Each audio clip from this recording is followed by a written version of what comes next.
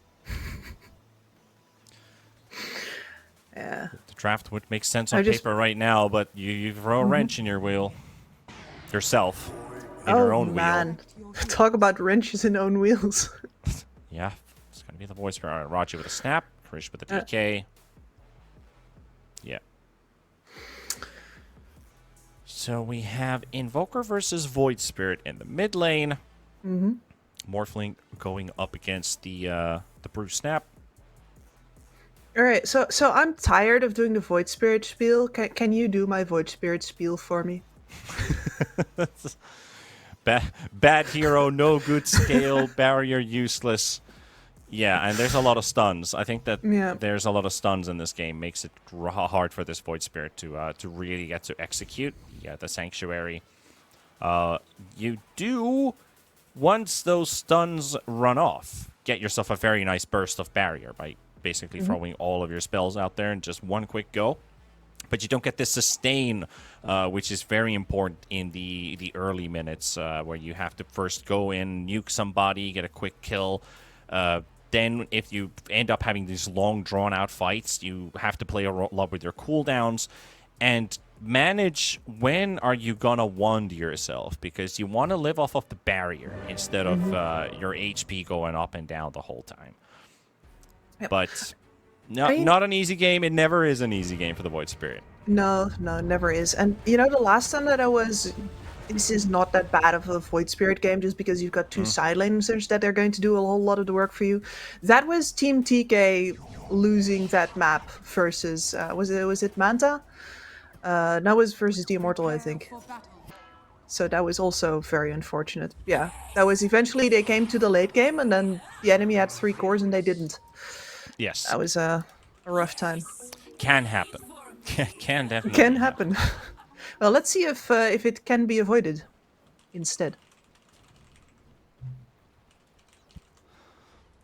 All right. Got a quick nice notification about ebb. So ebb is often used in the phrase ebb and flow, referring to the cyclical changing of the tides from low to high and back to low again. Thank you for this. It comes from the Dutch word vloeien. Vloeien. Vloeien. Yeah, I mean, vloeien is just if you hit somebody in the head a couple of times and then you make him say flowing.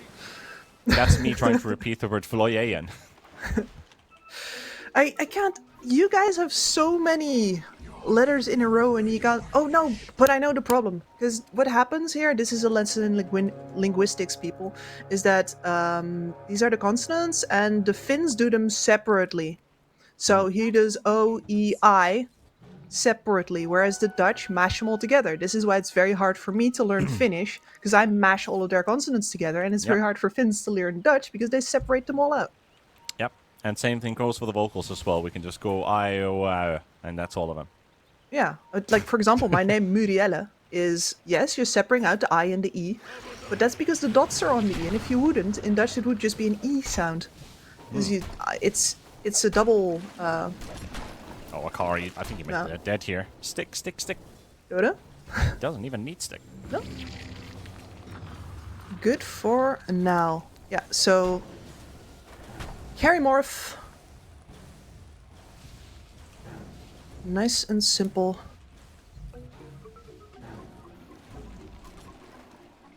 Let's see, and he is most likely going to be facing... I'm saying he's going to be facing an Urn in the lane already, but double bracers first for JG. Let's see if he wants to go Aura build this game.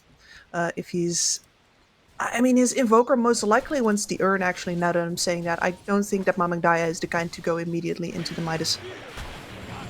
Yeah, I mean, Quaswex, Urn is kind of a must-have vessel, maybe even better. And if you need to match up with Void Spirit starting to gank your side lanes, I guess the Invoker has to be involved with it too. Yeah. So I don't think there is much room for a Midas. Otherwise, the DK is just going to be like, any help here? And the Brew's like, anyone need any help? And it's like, well, All going to the same lane now. Yeah. Now the brew builds a Radiance and the Invoker builds a Midas, and both of them are like, wait, I thought you were gonna get it. This is not my job. No, it's not my job either. Okay. Yeah, you're starting to sound like a French working place or an Italian working place. It's like, whose job was this? And people aren't even responding or even looking. No. As soon as you respond, that's a mistake, man. Yes. Yeah. As soon as you respond, it's your fault. It's like, you know, when a kid falls in a pool at a party and nobody's looking, you're the one that fishes him out. It's your fault. You should have fished him out earlier. Exactly. Yeah, you're responsible now. You are in charge. Evading responsibilities, but doesn't work very well in Dota 2. No one is evading at least the CS, except for the Invoker and the Morphling, both quite low at the moment. Ken is getting the most out of this mid matchup, and we did talk about these Invoker denies. That he doesn't exactly get a very high amount of experience with this current in it. It says 25%, but I feel like it should be more like 35 or even 40% to be valuable enough, because you aren't really... you're prioritizing CS in last hits, not denies. I even feel like one of the things it's doing, and you can correct me if it's wrong, but I often see people have higher CS in lane versus Invokers and against anybody else, just because your enemies seem to be so tuned in, getting every single last technique, that absolutely no denies happen. I legit feel like everybody always overperforms first Invoker because they're actually, you know, there's direct consequences to them missing up. Yeah. Also, I would like to see... Now, this has a big downside to it. I would like to see Invoker get experience for denying allied heroes, but that is exploitable, so that doesn't work as well as it sounds like. Yeah, in a multiplayer game, I don't think you want to encourage that, unfortunately. You're gonna get these strats where your allies casting spells on yourself or something, and you're like, oh, deny, and we're just spending 15 minutes at the ancient camp just killing each other. It's like, that's not how the game works. In Dota, it might just be. It might just be, yeah, that's a strat. We're playing 3 heroes in lane, 2 guys are just killing each other. Oh, and then you win the game. Yep, that's our strat. Let's see, JG. Bring back the double jungle.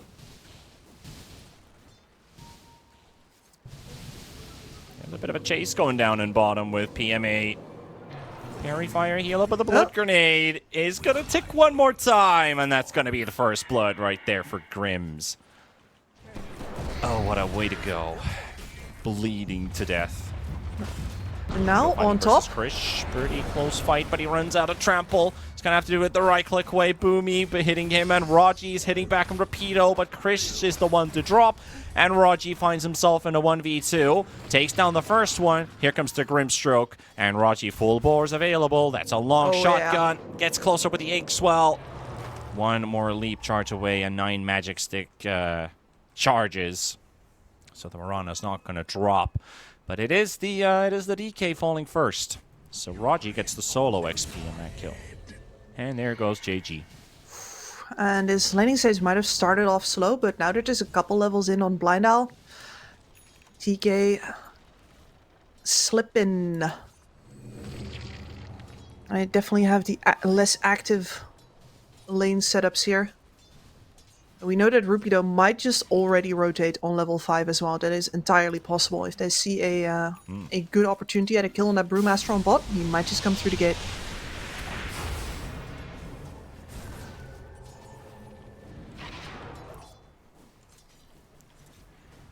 Scan, yeah. So around the level 6 is usually where I see these Invokers actually starting to get ahead in EXP. In CS, this is where they finally recovered from the fact that their start is not all that great, and they can start building out the advantage. Very necessary as well, because usually, of course, the threat of the enemy killing them comes in exactly at that time. Out of mana now, Ken. So is Raji and Mamang Daya, so they kind of have to let this one go. A lot of stick charges there for Ken. Still has some resources to work with. Also has a blood grenade that he's holding on to.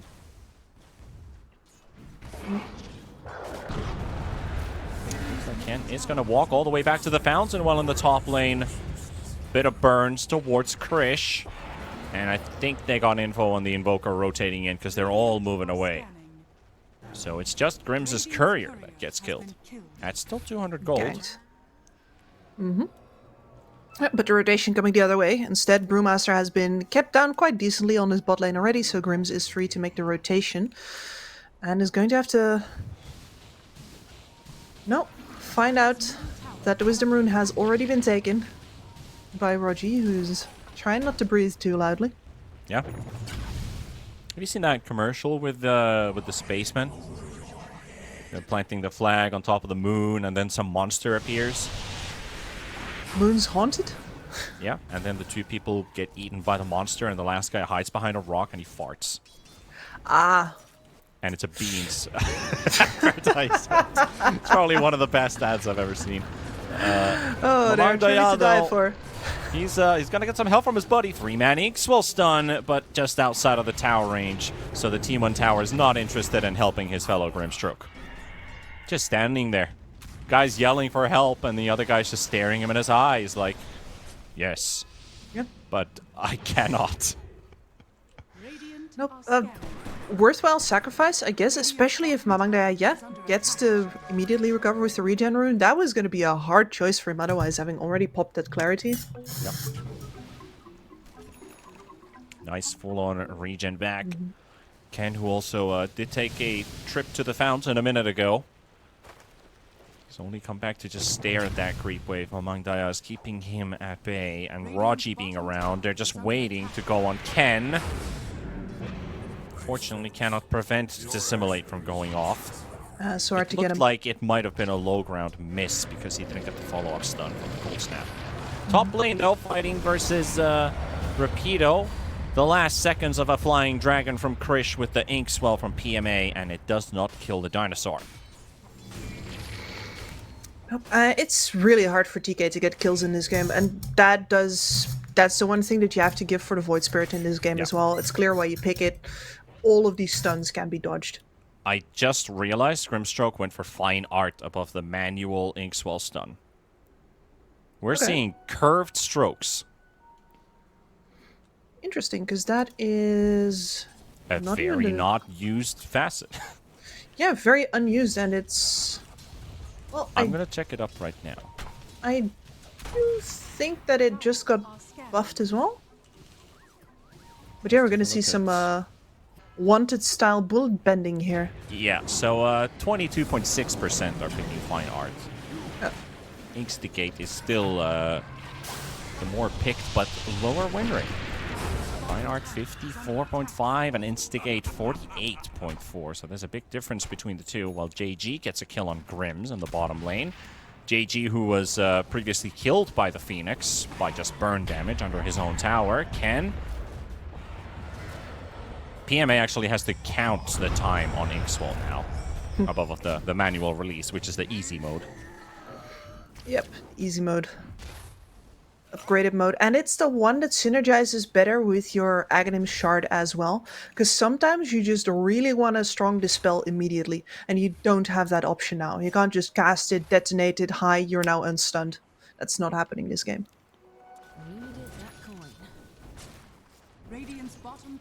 Both supports soaking up experience in the mid lane. There's a Boomy on the way, but Boomy is under vision.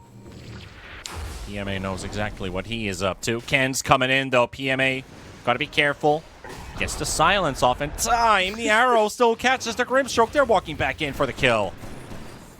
Snapfire almost saved him there with the cookie. I mean, he already dodged the arrow, but then the cookie brought him back in the fire line. It's like, oh, not again. and got caught by it. But here's the reinforcements. Mamangdaya to clean up the Mirana. One kill for both mids. Mamangdaya making a good pace towards the vessel.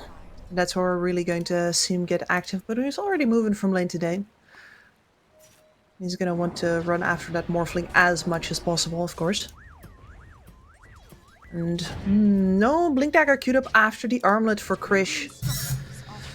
I'm just worried. Like, normally I don't necessarily mind it. This is your carry. You have two fantastic mid-game team fighters, right? You get to play the farming game here as a DK, but at the same time, with DK's previous mistakes being of the playing too passive variety. Oh, Raji was going for solo plays. Yeah, he's got he's got his friends coming back up, but Ken is just too aggressive. There's no room for a Mortimer's Kisses when Ken's right in front of you. Akari also, all of his mana gone. He's in trouble. And he's not going out. He's not getting out. He kills the bug, but that's all he gets to do. Nicely played there by Malang Daya. But Ken also, very nice slice and dice onto 2.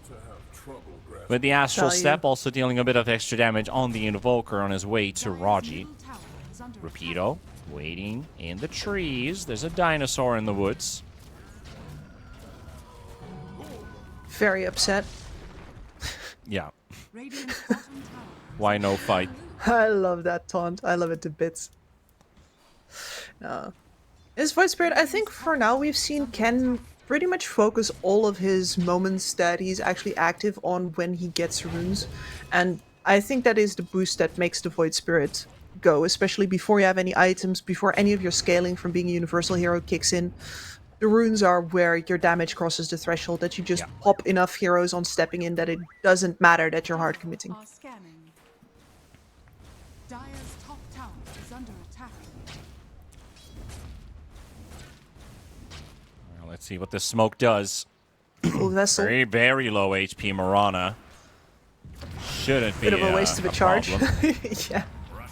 Erased. And that puts us at a DK with armlet ready to hit tower.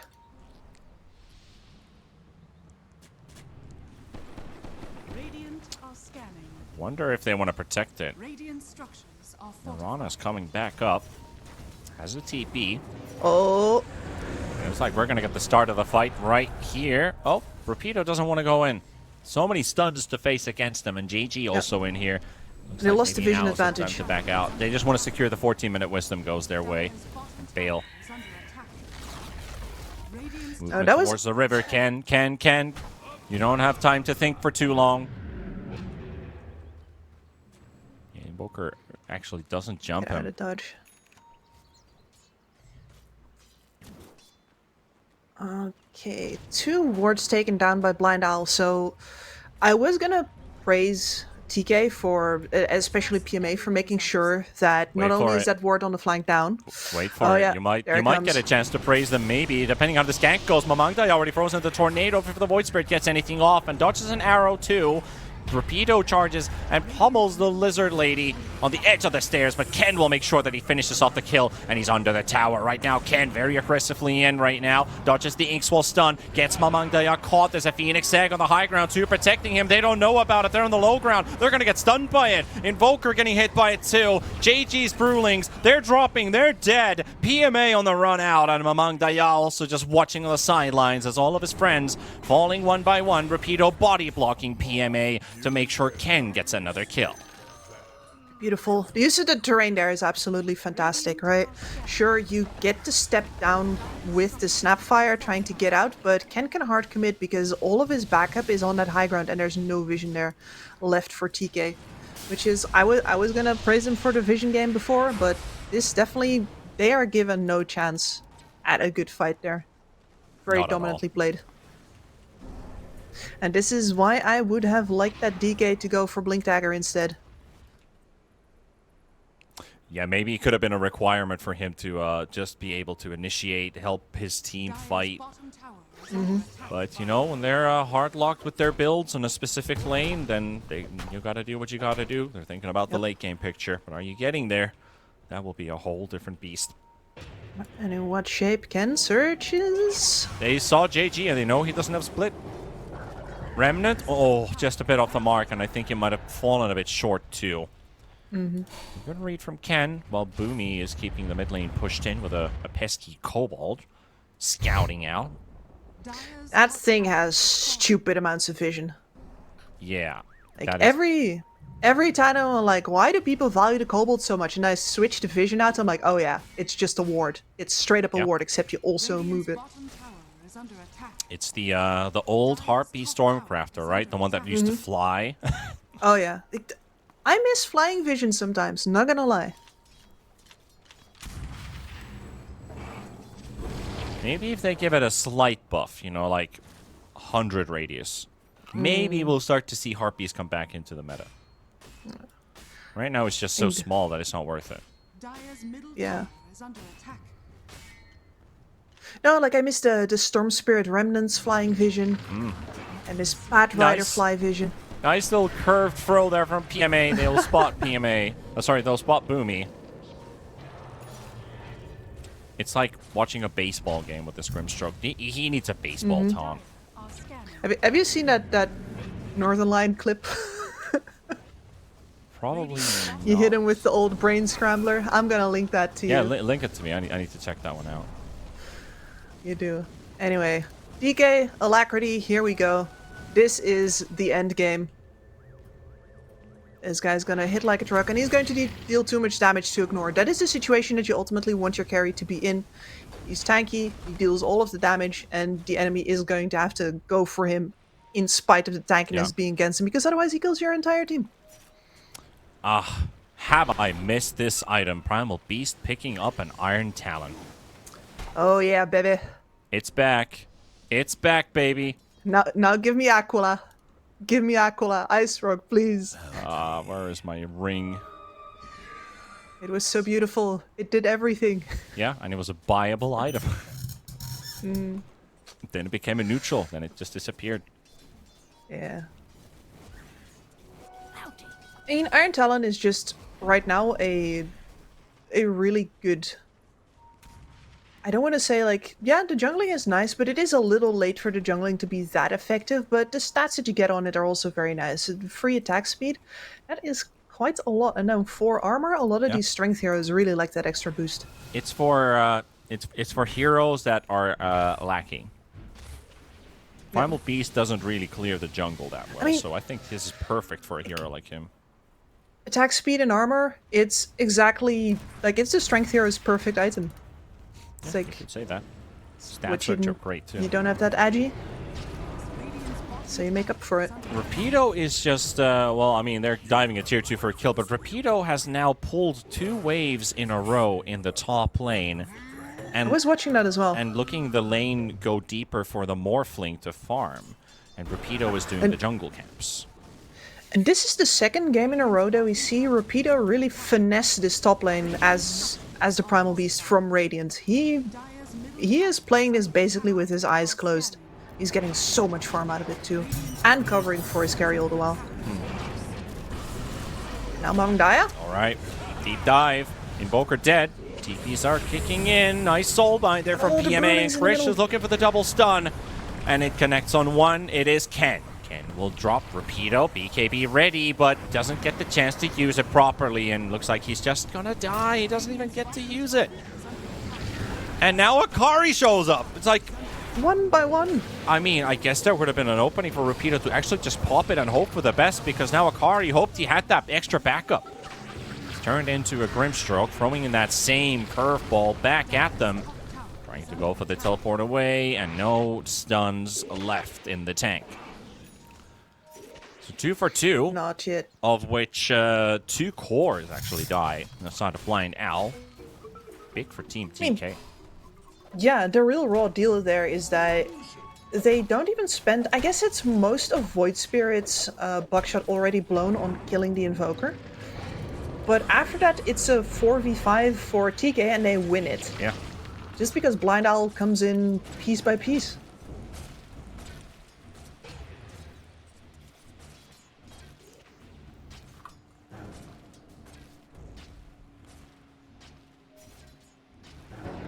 We're gonna start to need some items here for Blind Owl too. Like, Void is literally just a Manta carrier at this point. Nothing else. Phoenix Vessel. Morphling is starting to get bigger and bigger. So for Akari, pretty important that the Morphling doesn't die in that fight. To still keep that, edge.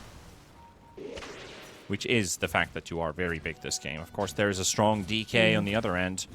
Sanjin Yasha, Armlet, Blink, almost a BKB. And now that Sanjin Yasha Armlet plus the Alacrity are walking straight into the Roshan pit. I wonder if you give this to the DK. 35 armor, 3.5k HP with the armlet on. You'd say, yeah. Give it to Mamangdaya, maybe? Those are the two options you have. Those are the two options you have. It's either, I'd rather give it to Invoker. You know, DK in the end. Like, it does have the blink, so maybe it does make sense to just give it to him. Yeah, Invoker actually TPs away, so it's definitely going for Krish. And, well, they spent a long time building him up. Now it's time to leverage all of that heft. Well, smoke up and go on the hunt. Classic safe lane tower trade for the Roche kill.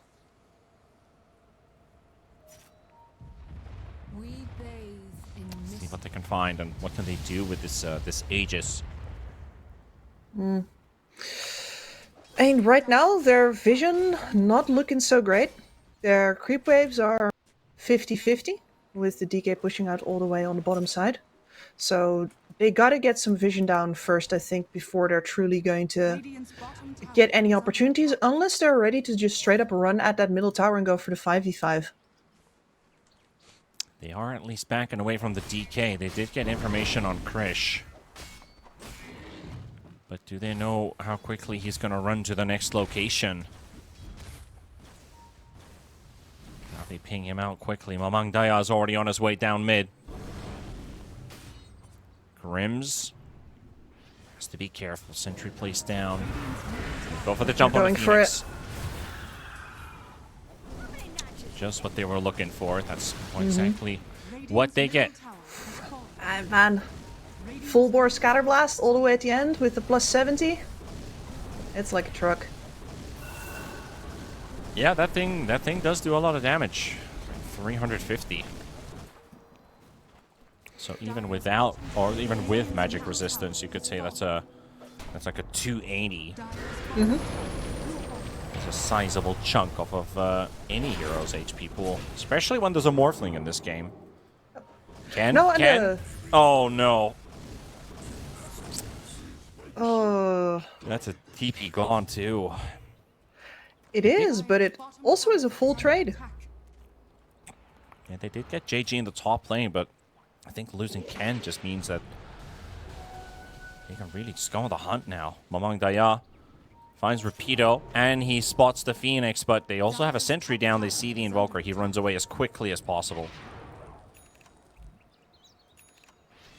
No gem currently available for TK either. But they did place a ward down just now, giving them some very valuable info on that enemy triangle. That is exactly what they needed in order to continue playing aggressive here. Yeah, and it's like 2 units away from that sentry revealing it, so they thought they had vision. And then they realized there's no vision, but there actually is a ward down there. Grish got leap slowed there by the Mirana.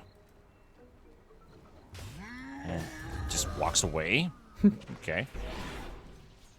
They're pinging the mid tower instead of fighting them. What a weird close game this is, and this smoke now from Blind Owl as well into Aegis. Yeah, they were looking to go to the tower. They know they can't fight this DK, at least on their terms. Yeah, but if you get an opening kill on anybody else, Dire scan also right on point. This is really good from Team TK. You know where they're moving. They know where they're going. They see the Morphling now. He's all by himself. He did get the Strength Morph out in time and getting some heals from Grims, and it's going to be enough to keep him alive. Now they've got Mamangdaya trapped between them. DK with his BKB on, trying to get the double stun from the Soulbind, and Akari lives with 150 HP. He's going to get himself out of the fight. Raji's down. PMA dropping low. So is Krish getting burnt. The more HP, the more damage Grims will do, and your Aegis is gone, and so is your Dragon Form.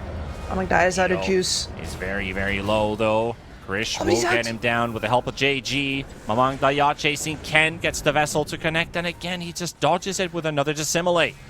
TK stun to hit the Mirana. Grims is around, but Akari doesn't really find an opening for him to return to the fight. So they got the snap, they got the Aegis, but they do end up losing a core and a support. It could have gone a whole lot worse, though. It could have, but man, I think they got a really good fight for themselves already there. The amount of time that the DK spent wailing on the Morphling, all of the spells going into the Morphling, and the Morphling lives, and then your counter initiation is still not good enough to actually win you the fight after TK blows that much of their cooldowns on your morph. That's rough, man. Yeah, it comes back It's to not the a good point where, sign. remember when I said there's just a void with a Manta? Yep. Yeah, it definitely felt like that's just a void with a Manta right That is there. just a fight with Samantha. No, he needs this axe. Yeah. And he needs it fast. Well, he's close. And at the very least, this does mean that they've taken down that Aegis. Extra life of the DK is gone without much gold differential going the way of TK during that time as well. And TK a little reliant on holding hands, which means that Blind Owl is usually going to outfarm during this game.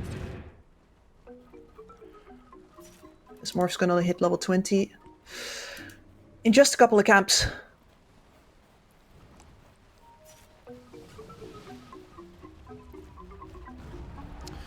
Morphling manages to solo the Tormentor. That's going to give a shard for Rapido. Well, but he's at the gonna same get soloed. time, it's a bit of an ill awakening, isn't it? The gank squad runs straight at him. And he doesn't even have time to react to that. He's so focused on the Tormentor that just gets caught with his pants down. Ken? Yeah, Wisdom Rune snatched as well. Rapido with that fresh shard. Doesn't land the stun on Krish. He blinks away from it. Grims is showing his location. Ken still trying to run away, and this is going to be a very long chase. Yeah, especially now that Ken picked up a haste rune. At least he got the haste. Arrow flying in, connecting onto Krish. Very cute. This is a very good disengage. At least it is for now. It's taking forever. It's going to show a bit. All right, there we go. They're going to get a support kill. No dive. No life. No life. No, and this is the first, well, fight clash with Aghanims for Ken. And sure, the Aghanim Scepter... Oh, Boomy. Look at Boomy. Fantastic. Oh, he's No, able no, to no. maneuver between 3 enemy heroes and maybe get out. Rapido blinks away. Oh. Yeah, that was really close. If you saw the Mirana's Quite like movements, a he cat. was about to run into 3 different people. And he's like zigzagging his way and wondering like, where are they right now? They're probably somewhere around here, and I'm just going to take this path. And he was able to dodge all of them. If that was a stealth mission, that was a stealth mission success. While James Bond team plays. Primal Beast already got away from one engagement, and now he's forced to reply to this one. Soulbind cancels out the Interrupted. onslaught, and now you're in a run for your life. Krish coming in with a stun. It will connect as Primal Beast is now soaking up hits from Krish. Still silenced. Uproar never goes off. And, you know, this is the... Is this like the 3rd hero that is out? Well, basically the 2nd hero now out for the count. While Blind Owl has been short-handed. Krish is just diving in the base. Like, okay, Phoenix is just going to drop the egg. It's like, we can't afford to have another member dead in the team. And he thinks like it's better just to drop the ulti and make sure that we have our team alive when Primal Beast is coming back in 20 seconds, because Krish is already hitting the high ground here. Yeah, they need the Phoenix to be alive. The Sunray is too important in taking down the Krish Dragon Knight. Not very fun for the Mirana to soak up that much. Oh, she did it. She did it. No, the point that I was gonna bring up all the way back where is that this Aghanim Scepter with Void Spirit, very important for his gameplay, could be very effective versus this lineup, but with how long it took him to get there, there's gonna be BKBs up now. Like, especially the Invoker, getting really rather close.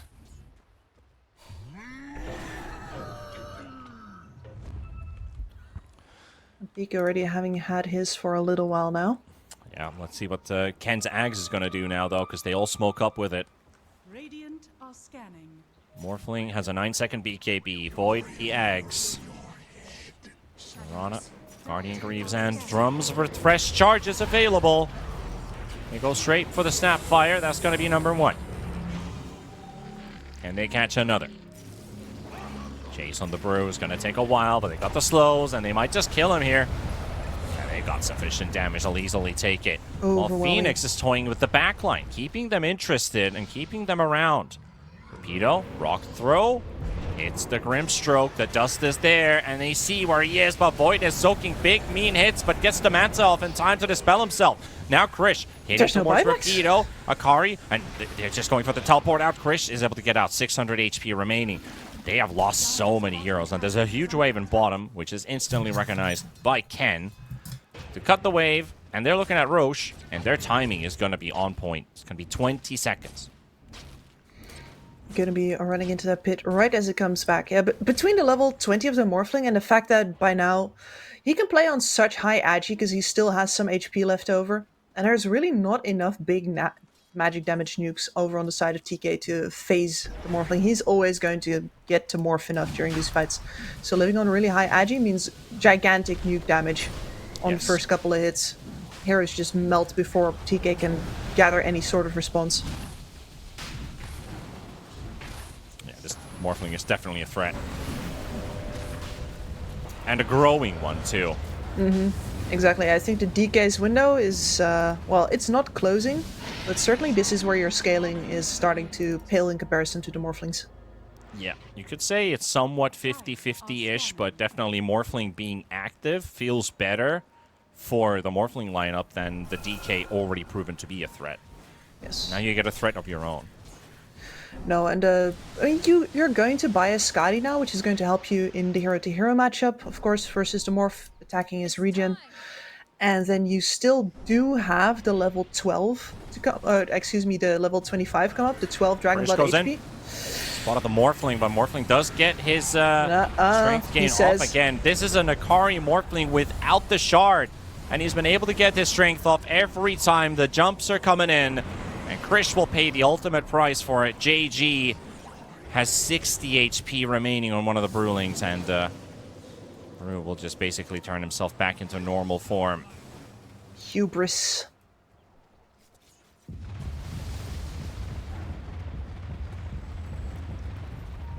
But again, just Akari's been playing this so well. Reactions are on point. I think Akari's looked worst in like the early game engagements whenever he's forced to contribute to anything. But as soon as Akari has his core items up, I haven't seen a single slip from him yet. I'm so confident now. Drop the Roche banner to keep that one melee creep alive. And they even glyph. Sorry, they didn't glyph. It's just a banner right there, yeah. Yeah. Trying to draw the aggro with the full bore. Daya getting saved there. The Astral Pull pushes him to safety, and 100 HP remains. Gets back to the fountain, but that leaves the racks open. Morphling thrown into the air. Happy Rapido has to finish off the building. Positive side for Primal Beast is he does do 40% extra damage to buildings, and that Colossal in it is sometimes forgotten, but Primal Beast definitely does hit buildings.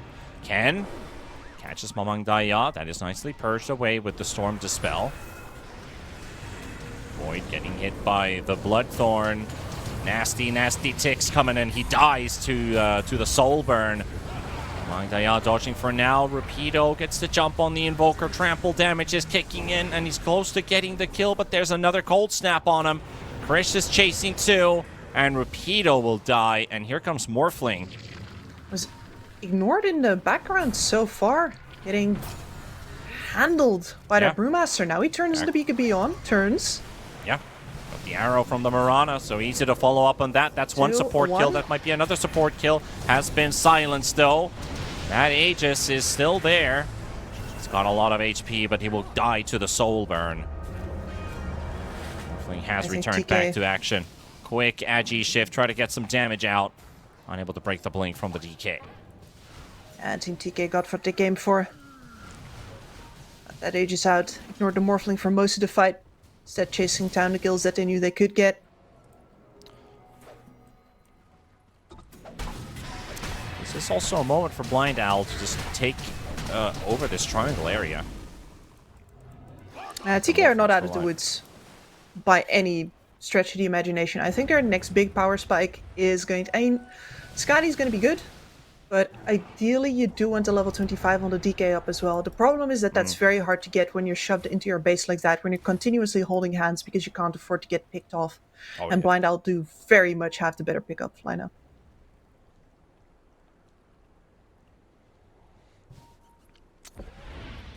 Yeah, not full out of this one yet. TK still holding on to possibilities of potentially tying up the series. Would be a very important win. It would be. And I do think that here now versus an opponent that's clearly pushing them, that they knew was going to push them as well, I think TK has looked the best that they have so far.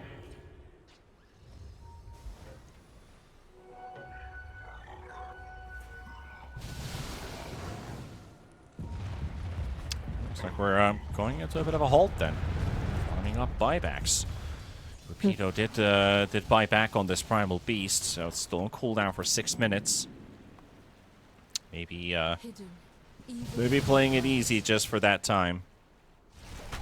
TK, though, they know about the Primal Beast, so they are the ones who want to play aggressive.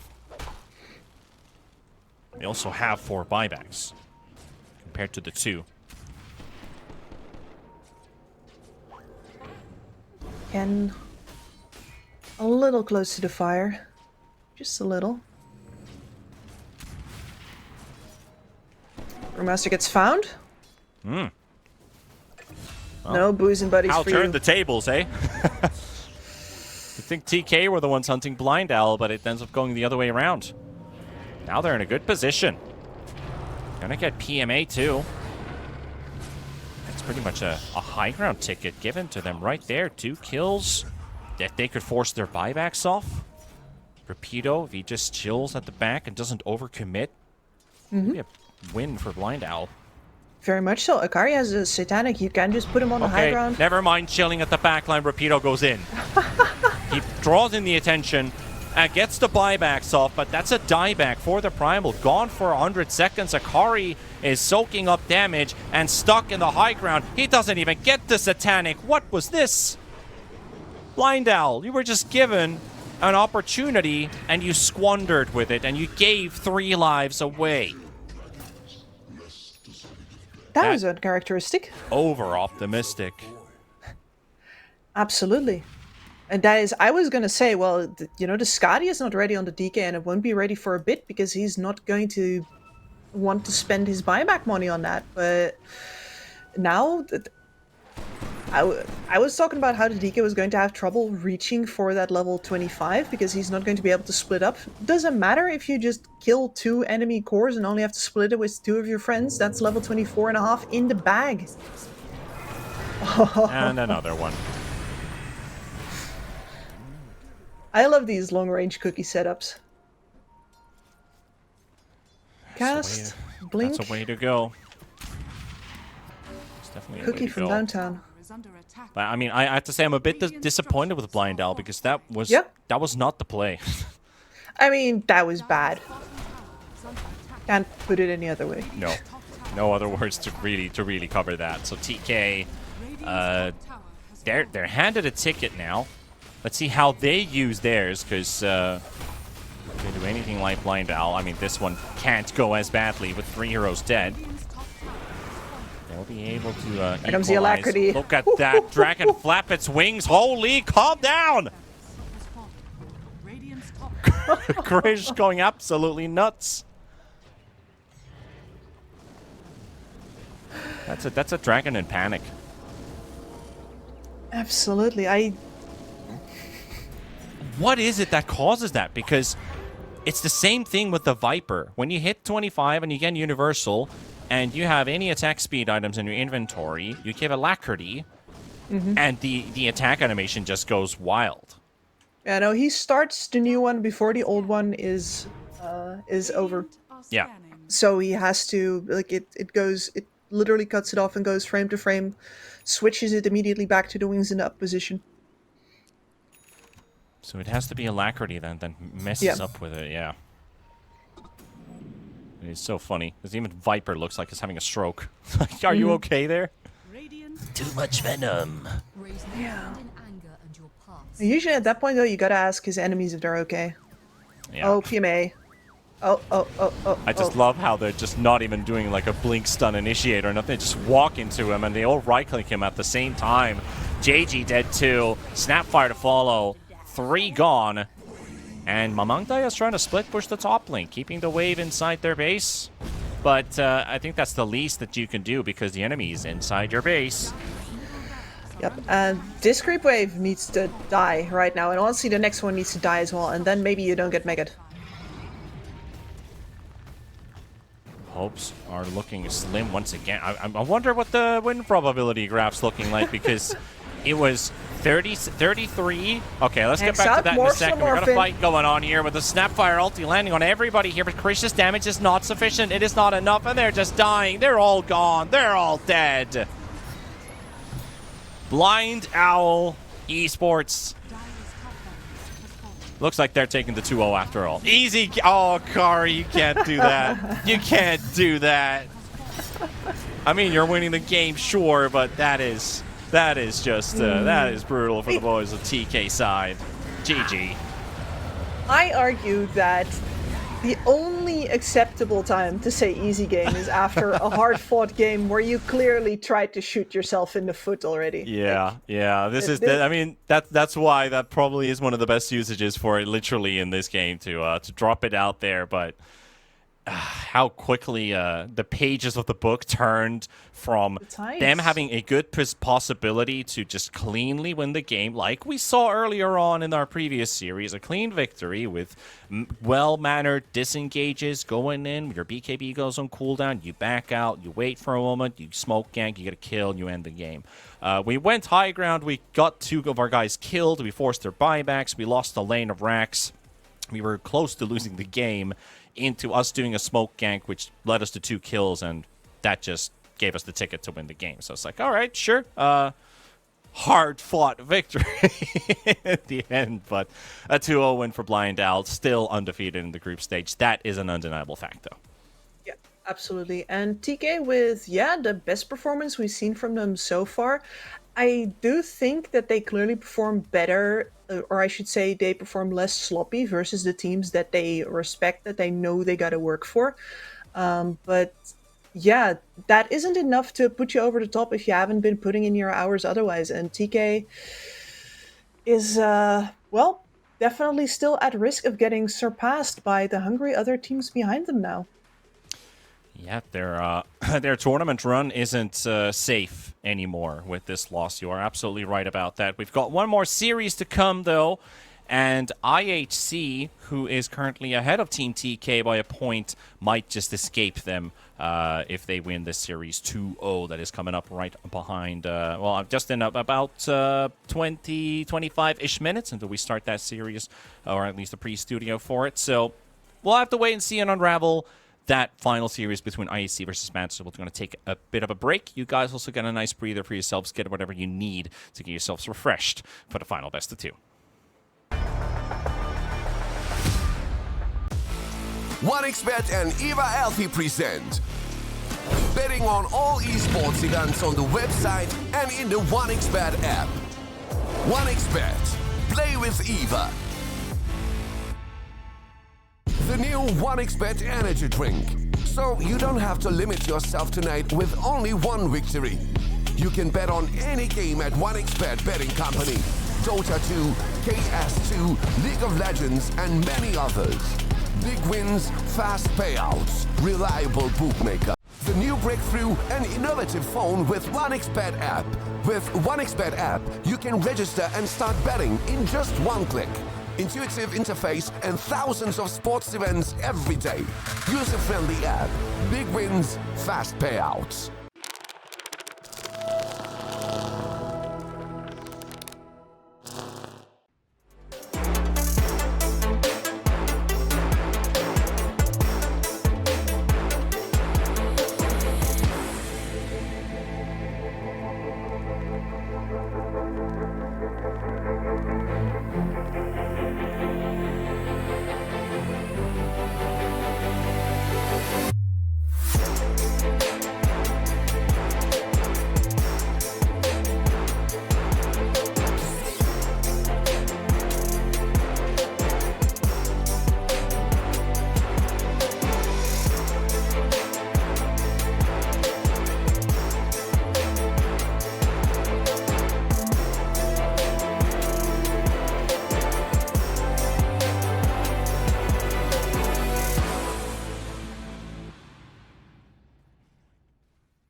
skills in the gaming. 1xBet.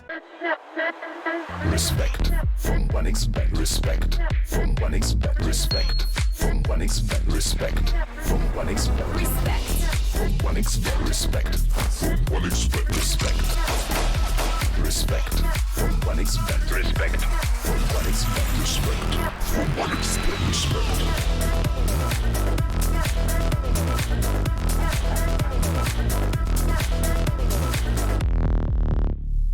Hello, son. Hi, Mom.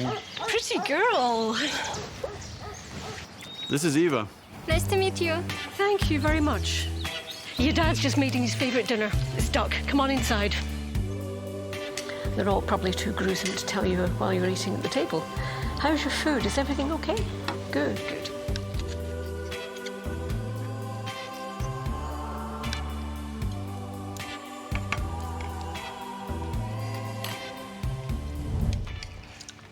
You seem to know each other. Yeah.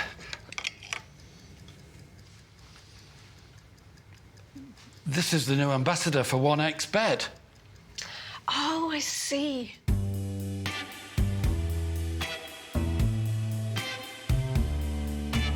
Everyone felt good when Eva Elfie became the new ambassador of 1xBet.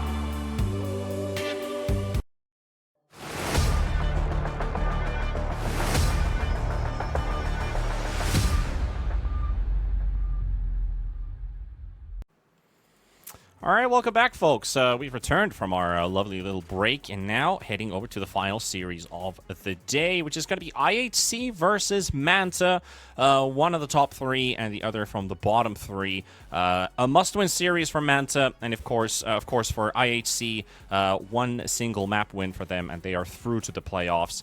Can still fight for the top of this group and maybe even get, first seed straight into the playoffs and skip the play-in stage. So those are what at stake, basically, for this series. Manta, they lose one map, they're out. Yeah. So definitely everything to fight for them here, but I do think that Manta have, in the moments where they get to play their game, have looked pretty decent. Of course, the Blind Owl Esports run over that they got earlier. Once Manta got out of the laning stage, they definitely had options to take map 1 versus the strongest team in the group so far, unbeaten. So I'm curious to see what they're going to do versus a lineup that's definitely dropped the ball a little bit more often. IHC looking strong as always, but it has been a team that even in the rest of the RES regional has already not made it to the playoff from time to time. Yeah, the playoff run for a lot of these SEA teams has been lacking and has been absent. We haven't been getting... I mean, I wouldn't say we've had a large variety of top fours. I feel like it's been mostly the same teams that have been in there. IHC has been either in or barely getting in there. But for Manta, it would be a first time if they were able to get that deep into the playoff run or even the play-in stage, to be more exact. But this is a pretty tough team to beat. We've been looking at very stable performances from Fortune Soul. Kishka, just like last tour, I feel like he's one of the most consistent players, along with Ace. They have a great support duo in this team. Yeah, what leaves me questioning here a bit is their mid and their off lane, who haven't been as visible as I would say Fortune Soul and the supports have been, because, I have a great 1-5, but how does the 3-4 work, the off lane duo? Yeah, exactly. I think that 11 has had games where he takes it over completely by his lonesome and it's just his game to play, but there's definitely also, on the opposite side, games where he isn't present at all. And I guess for Rams being the newest addition to the team here, as far as like this lineup goes, I haven't seen him, I don't want to say properly prove himself yet, but definitely feels like a weaker link. And as we go here into Manta Esports, Lucify, very hot or cold player, I think. Good stuff from Aris. Good stuff from Gohan as well. Yeah, and another good, strong safe lane duo with Gohan and Aris. These two have also been performing pretty well. Yeah, and I feel like that might be the story of this game here, with both offlanes suffering under very strong, stable safe lanes. That could very well be what happens here. Well, we'll have to see what happens. We do have a draft starting. So we'll get away with our second last draft of the day. Start discussing what are our probable subjects here from both teams.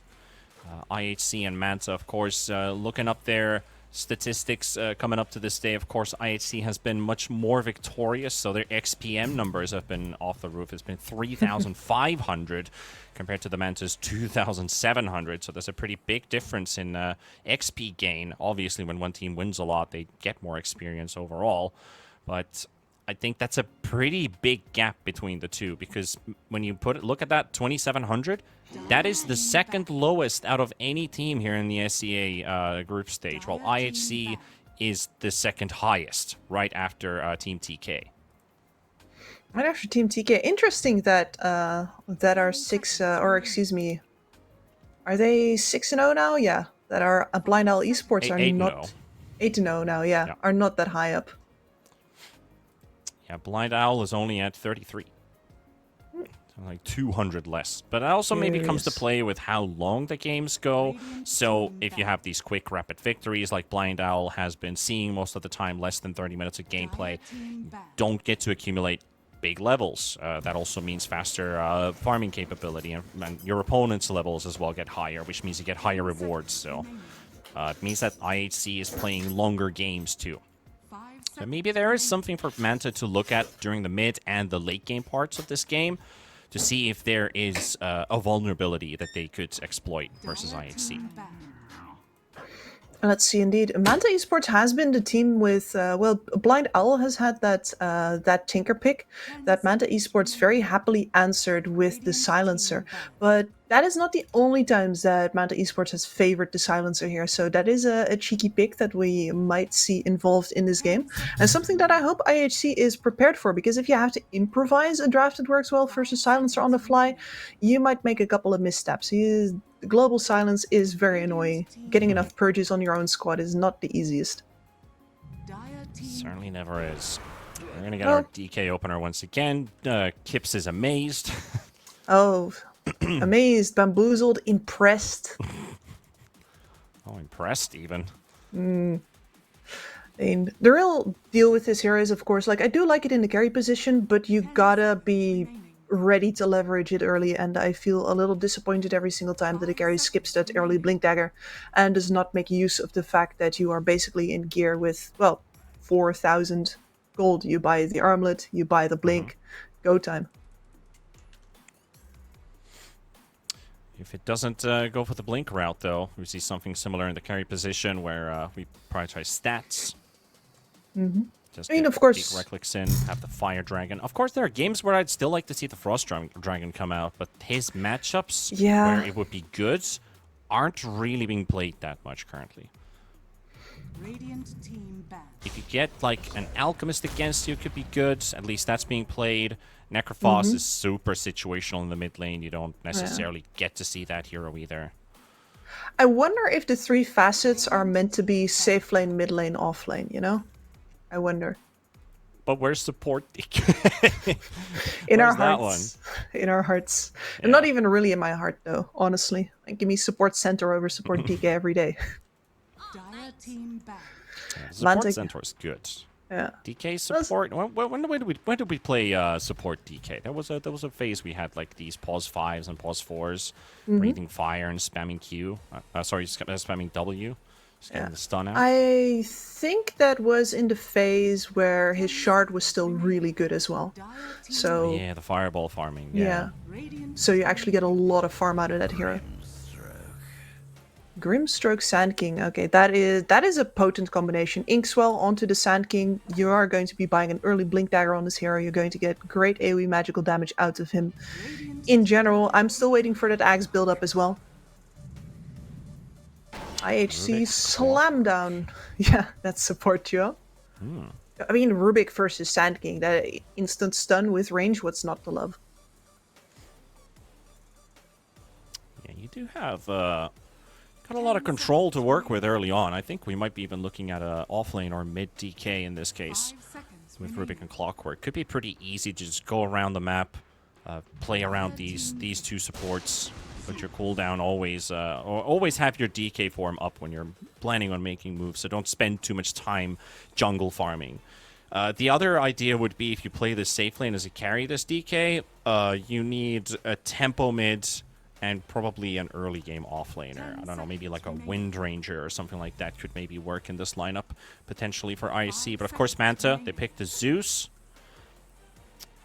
And with the Sand King and the Grim, I think they lack a bit of fleshy frontline, maybe. I don't know. It's always a concern when you have a Sand King, right? And also physical damage is another, which it's just not enough from a Sand King alone. Like, the Stinger is great, sure, but that can't be your main source of physical damage. Not true. I think the reason for the Zeus pickup here is that you want something that doesn't get phased by the cogs, something that can escape on its own, but all of the spirit heroes give really good steals to Rubik. And we're doing Rubik versus Morphling again. Let's go. Why not? It's just one of those games, like Limp Bizkit used to sing. Alright, so what is the idea here? Do they want to go for that Wind Ranger route? 5 seconds remaining. They want to look for a sturdier offlaner. I mean, you can't really... I mean, of course, Timbersaw was already banned, but... Radiant team banned. Mars. Okay, yep, sure, I can live with that. It's an alright idea to go for the Mars. That means our DK is either mid or safe lane now. The Mars is very, very solid in the damage output, in the control that you're going to get. That Zeus definitely does not get to Mario jump his way out of your larger set of cogs. But especially if the Sand King is a core, right? You still have 2 cores on Manta Esports that are completely unbothered by it. It does feel like you're doubling down on the same concept of the clockwork that was already kind of anticipated and dealt with.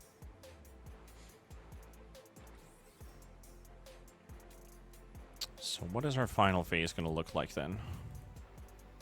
Still, I mean, Morph is your mixed damage for Manta, and they have a last pick.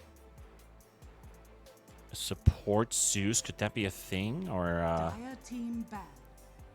it is an offlane they're missing, so they might just play support Zeus mid Sand King here by the looks of that Beastmaster ban. Yeah, could very well be true. I mean, I would like the support Zeus probably better than the support Sand King. I feel like support SKU really missed the opportunity to launch that guy into farm heaven and, well, top the board for a while. 5 seconds Support Zeus is alright, like the utility in the mid game between your percentage-based damage and the fact that you are the god of dewarding. Is Live enough, wire usually. support just seems much better than of course the Sand King in every way. Yeah. If they do decide to put Zeus mid, then it's Sand King offlane and a support on your 24th. Which again does not sound too great to use your last pick on a support, unless it is... I don't know. I can't really think of an amazing last pick that could be a support in this particular case. IHC... If this DK, I mean, when I was talking about this DK where he could go, if you put him in the safe and in the mid lane, I think you get more out of him compared to the safe lane position. You can go for Orb of, sorry, not the Orb of Corrosion, the Poison Dragon, or the Corrosive Dragon even, and get yourself a, I don't know, they should probably ban TA.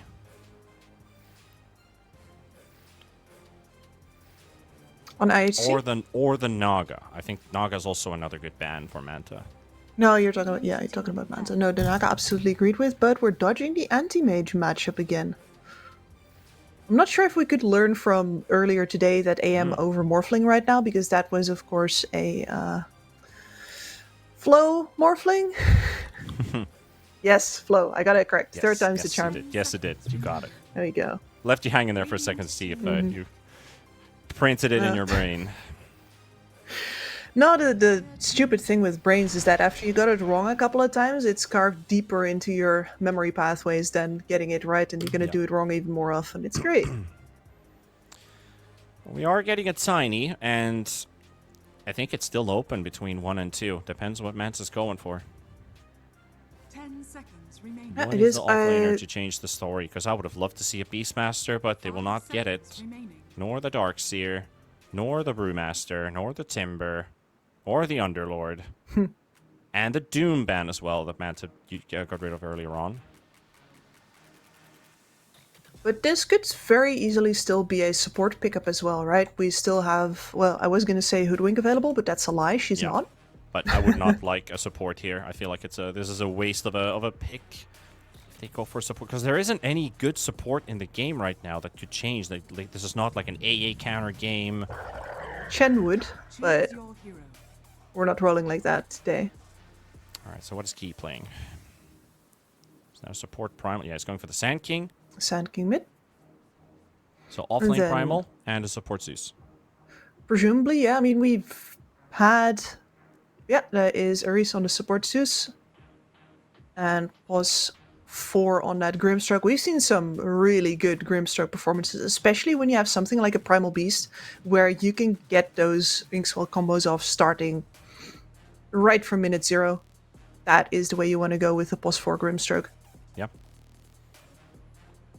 And they did go for the DK carry and mid Tiny with a crash landing for IHC, so...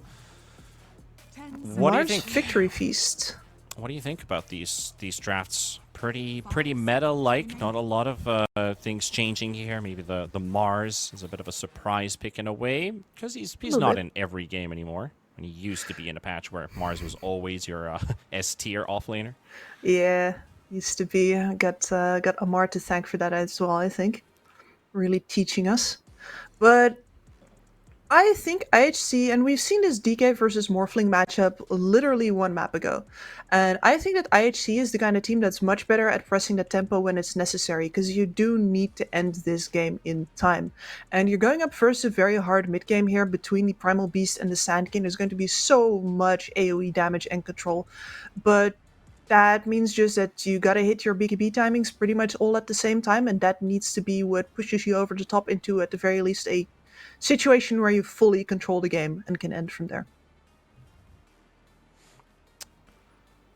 I feel like it doesn't go any other way. I feel like Manta does have openings in this draft, but so much again goes down to the laning stage. With we've had some rough Primal Beast lanes today, and also yesterday, and I feel like the hero is struggling quite a lot with some of these matchups that he's playing into, either through just level disparity between the players, or just in general, Primal Beast doesn't have that same kind of powerhouse feel as an Ember in the mid lane.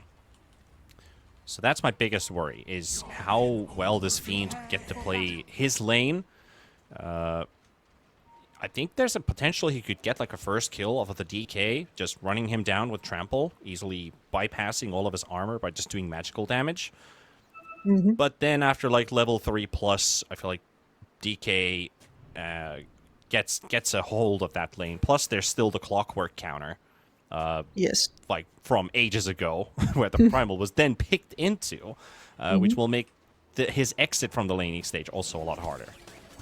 And this is Ace's clockwork that we talked about, by the way. This is absolutely a staple for this guy.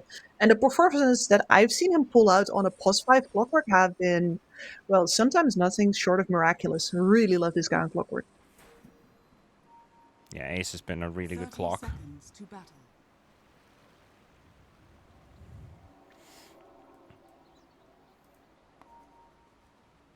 Well, let's see. Our final series of the day here. Important points up for grabs. And Turtle Tiny makes me so happy. I don't care about how serious it is. With the spinning palm tree. Wonderful. I can't believe it's Tiny, but I'm so happy that it. Rare piece of happiness in a game that has a lot of love-hate relationships. Yeah, I have never been apathetic about Dota. It's either love or hate or both at the same time. But always a lot of feelings, and I think honestly anybody who's involved in Dota can echo that sentiment. More or less. Let's see then about this lane, because I do agree that Ace needs to do some work here to avoid Fiend getting a couple of good starting runs at the DK here. The DK.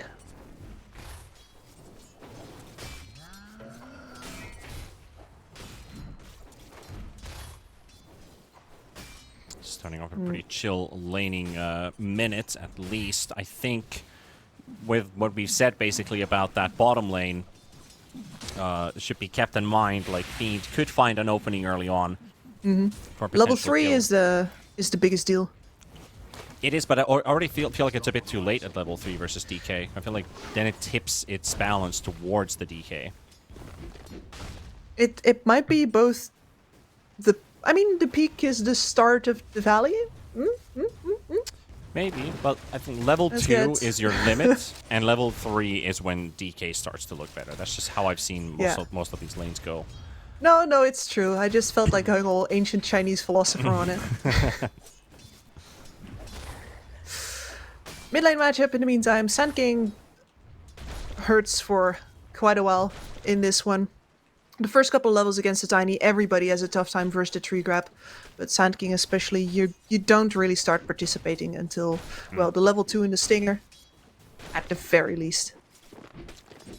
He does have his moments, definitely, in this lane. And sometimes he takes over. Yeah, and most important actually is when you're using the Stinger that you don't have too many raw right clicks straight up on the Tiny. So you want to avoid getting craggy exterior stacks so you don't get reduced damage when you finally want to actually use your Stinger.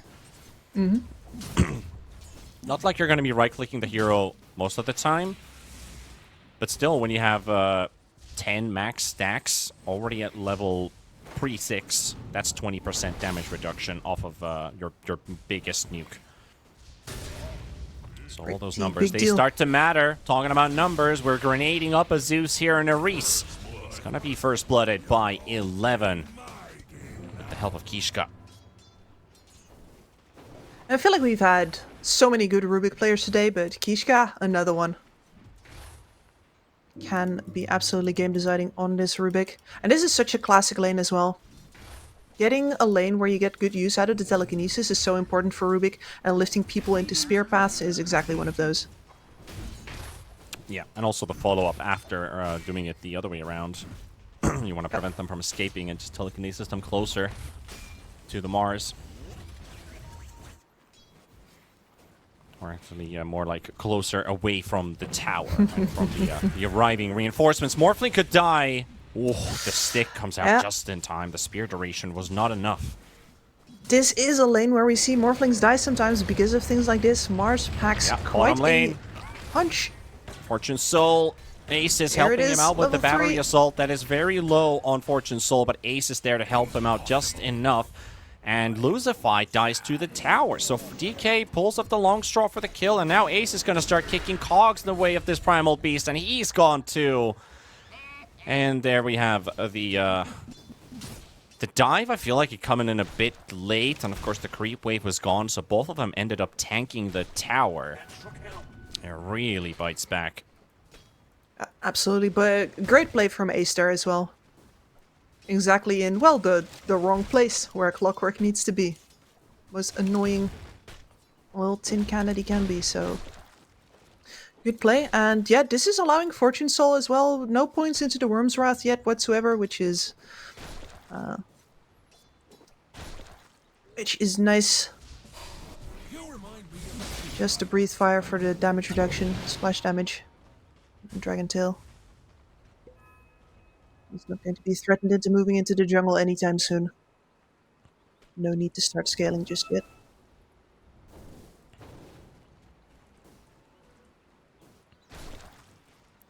First 3 kills up for IHC Manta. We'll have to try to make another opening. Are we going to potentially try and kill 11 from this top lane? I feel like that could be the best lane that Manta could gank.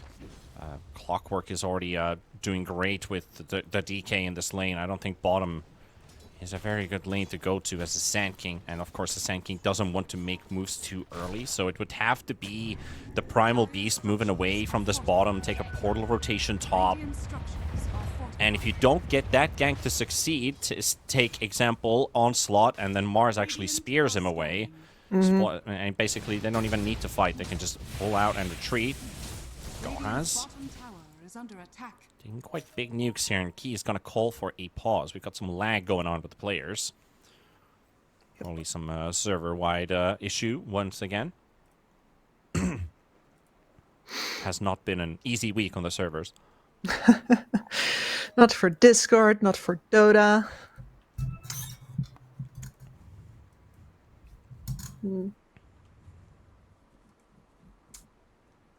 Maybe we have some more solar storms in the air, something like that. Oh yeah, I've been reading about those. Not of late, but at some point I did. I was worried about like what are those actually gonna cause our beloved Dota players. Look at that. That's a kill on Zeus again. Found strolling in the river. I love the interchange between those two Greek gods. Very nice. Of course, Mars being the Roman version, technically. Yeah, and Mars is wielding Zeus's spears. So, the irony of that. It's called the Spear of Mars. Clearly it's his. Spear of Mars, right. But it's made out of lightning. Actually, it is the Crimson Progenitor's Bane. I see. Radiant are scanning. Smoke, level 7 Sand King. I'll give you some story time on the of this Mars Spear. Are scanning. There are many who have long yearned in secret for the war that Mars now openly declares, including some people stealing wisdom root. Just going down. Including some amongst the race that first helped his father capture the Thunderbolt and were willing to risk such a feat again. I see. So, Zeus, Mars' father, confirmed? Yeah, I do think so. I mean, technically Ares is father, I'm sure, but you know, Ares in Dota 2 only appears in the commentator's box. Yep. Shout out. Yeah, not quite the same lad. No, quite. Or Ares maybe also a bit younger. Hard to beat several thousand years, right? Yeah. Keeping it pretty chill. Dire's middle tower is under attack. Oh. I'm getting an update here. I got them backwards. Production rightfully correcting me. Yeah. Excuse me for misinforming you on, man, Greek mythology of all things. I'm very sorry. I promise it wouldn't have happened if it was Egyptian, okay? It is quite fine. I mean, one is from a different a different source. They did just borrow everything from each other. Well, That's went how one way. that's how the world works, right? Everybody's Oh, yeah. been a copycat. There are of no someone. original ideas. Yeah. Oof. But And SEA Zeus is the origin of players making core builds, no matter if you're a support or core player. That is SEA's thing. That's not a copycat thing. That is unique. True. And Shout out to all who the are SEA you? players out there. Hell yeah. Alright, cute. With a cute little borrowed Inkswell. We do have the Instigate back, by the way. As Good. much as I liked the art of war being explained to us via interpretive dance, I think that this is by far the superior choice Yeah, for one is Facet. effective. The other is just cool. Yeah. To be fair, where would we be if Ares? players wouldn't sometimes choose? Oh, all right. That was a close call, but Key is going in. Epicenter popped and all, and he misses his target. Ace takes a big stinger to the face and might be enough for a kill, but the battery assault is keeping him busy, and he's losing vision the whole time. But Key will get the cleanup on him, and I could just see, like, he notices the Tiny next to him. He's not interested in using that No. on a Tiny with 1700 HP. That was never going to work. Absolutely not. Not add a little bit of craggy exterior on top of that. You can forget about it. He did get to close up on his main target in the end, and that means Sand King is topping net worth for the time being. Yeah, he might stay there for a while. Morphling is also off to a great start. Like Gohan's, his support has been killed a couple times, but he hasn't. Shall we call Ares a lightning rod? There is a lightning rod. Huh? He's getting zapped. It sounds like a big downgrade. I mean, from Zeus to a lightning rod, yeah, but let's face it, 1-3-1 Just isn't think exactly about a it for a godly second, performance. Kips. I know you're what I right. said. He's been punching bag so far, and to be fair, Zeus is, even with the heavenly jump, with the amount of mobility creep that we've had in this game, still very much a free kill. One of the most helpless heroes in the game if he doesn't deal enough damage or have enough friends nearby. Yeah. I'd argue that only Silencer is more of a sitting duck. Also, the one of the 3 heroes still at level 5. We have Grimstroke already hit level 6 for Lucify. He's also getting some experience off of Key farming Ancients. So he's almost level 7 to be completely accurate here. While IHC supports have only hit level 5. It's going to take a while for them to hit their ultis, so... I mean, we were getting a very nice item lore lesson during the Wisdom Rune steal, but that definitely impacted the game for IHC supports quite a bit. Yeah. And that means that you're now going to get hit by a level 10 Sand King with a Blink Dagger, 80 rune bottled, with your supports honestly not even close to cresting the hill into 6. Yeah, locked and loaded. It's a good target. 11. That's a cloak. Key going in. Inkswell to follow with the Instigate. No chance for the Mars to recover out of that. Zeus ulti also for good measure. That's just to rub it in. No, but it very much helps to pop that early, especially on a support. It's one of those things that on a Zeus sometimes you get greedy about. You're like, okay, but we're waiting until I'm the one that gets to kill. Pop attitude. I like that. Smug appearance from the back is actually Fiend, because Ares didn't instantly steal that arcane rune. He waited for Tiny's attention, and that might have been just enough for Fiend to close in the gap, and he needs a little bit more movement speed, and that should do it. Fiend will take down Are You Happy? Kishka's getting pummeled by a level 10 Morphling right next to him. Key's targeting the next target, which is 11. He drops a zoning ulti, but it might be enough for him to turn things around. He takes down the Sand King. Wait for him inside. Takes down Fortune Soul. Ace will drop 2, and IHC are losing a lot of members. 11 has to back out. Him using everything he has, and Kishka has a stinger. It's not exactly going to get to use that very efficiently here.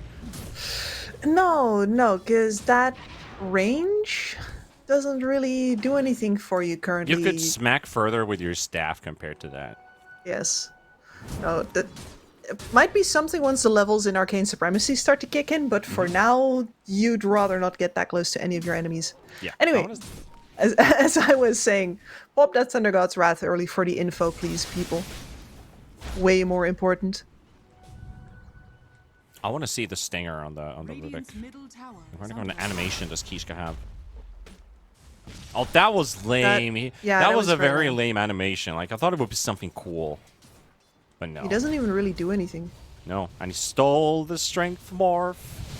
Here we go. It's a tanky boy.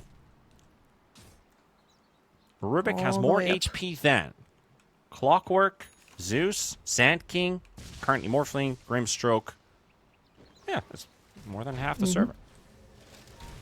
Pretty nice.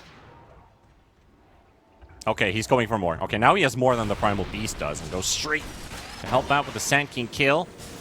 Zeus ulti being loaded up, but Zeus is just trying to make a run for it to get some safe distance between the rest.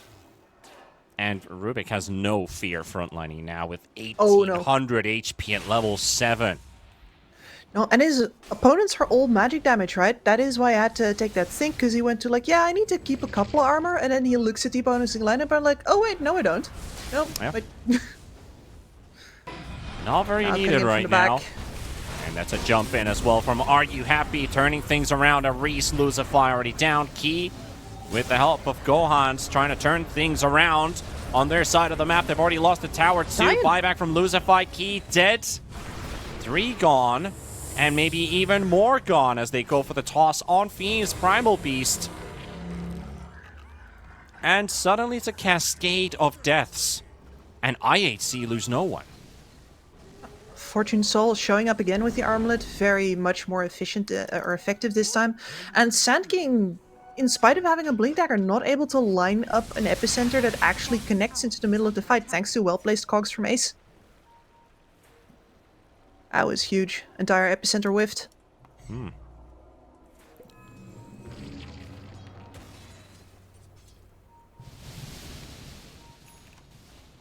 Now this Mars is flying in a pipe.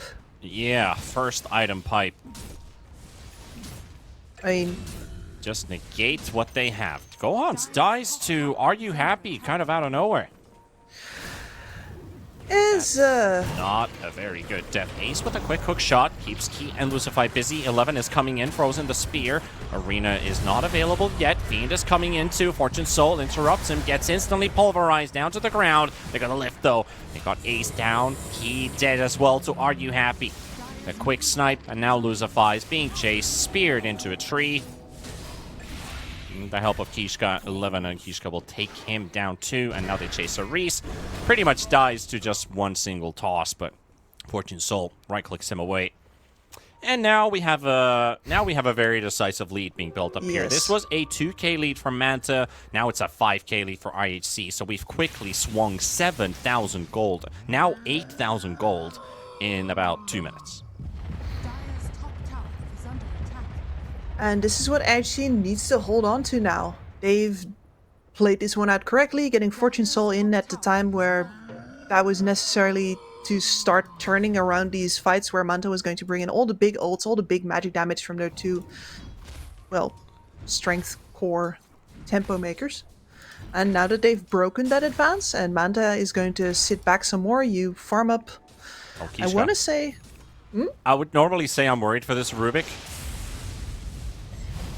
No, you still should be. but this one really takes its time to kill him. He does, but the Morphling is involved. In any other situation, he lives a lot longer, but those right clicks actually hurt so much right now. Oh yeah. He's, you know, he's building the Greaves. He's got the buckler already. He's got that mech, a lot of extra bonus armor. Radiant's middle tower But is under attack. yeah, maybe not quite enough.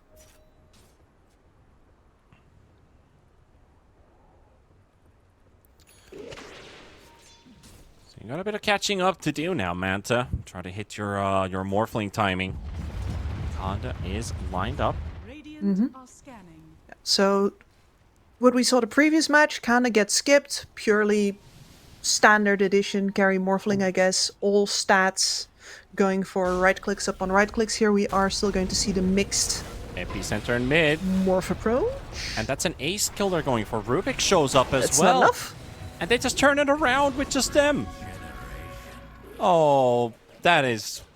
They wanted to kill a Clockwork with an Epicenter. That's not what they want to do. There's a T1 tower with no action in the last minute, so everyone surely has their TPs open. Yeah, and I know why you go for that, because you want the opening kill to finally finish off said mid tower, but that's a clock with a Glimmer Cape, you're all magic damage. You need to bring more firepower than that, and Yeah. this is, I think, the third time that we've seen Key go in and immediately evaporate. Sure, he's got the survivability item queued up. We are working on that Bloodstone, but he hasn't bought any parts yet, so no stats from that coming in. He is very squishy. Yep. And they see Lucify. Kishka going in with a stolen Burrow Strike. Followed up with a tiny combo. And up to 16 kills now. DK with an Iron Talon just happily farming jungle. Team is doing well. We're leading the game. I have an Iron Talon to go through the jungle with. Oh, that is just... He's an enjoyer. Loving the life. I mean, that's the same amount of attack speed that you get for a Midas for free. Yep. Well, almost half a Midas, but... But I guess with the equivalent to getting extra armor and extra stats. Yeah. Somehow. No, I guess it's not quite. Excuse me. It's the. But you can gloves. pair it up with, say, an Orb of Corrosion or a Yasha. Or almost a Maelstrom, which is 25. See now, I do think that IHC Yeah, they're going to be prowling here with 11, who now has the Blink Dagger. They'd love to get a couple more pickoffs, but I think the real pressure is going to come in once you have the BKB over on Fortune Soul. And they're going to look to probably punch through to the base immediately, because the duration of that BKB is going to, with the amount of magic damage involved and the fact that percentage damage is going to happen with the shard up on the Zeus as well, you do want to start ending the game as fast as possible. Not wait for that BKB to get to 6 seconds.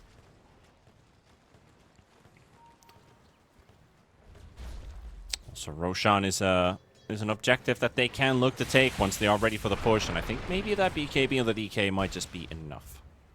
Yep. Manta's also peering their eyes on the prize. That is a level 16 Morphling. Still keeping up with levels 2 the DK. He's got the phylactery at the ready, going in for the full Kanda. Wants to add to the burst, but in a game like this, when there's already so much magic damage on the field, I understand that it's the faster build, but it doesn't feel that great when the Mars has had a pipe first item this entire time.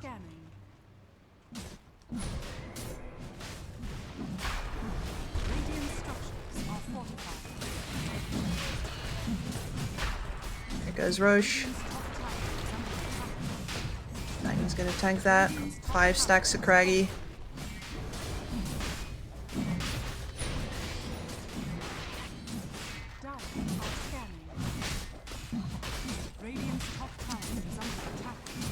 Are you happy? Has his full Kanda ready as well, so there is his burst.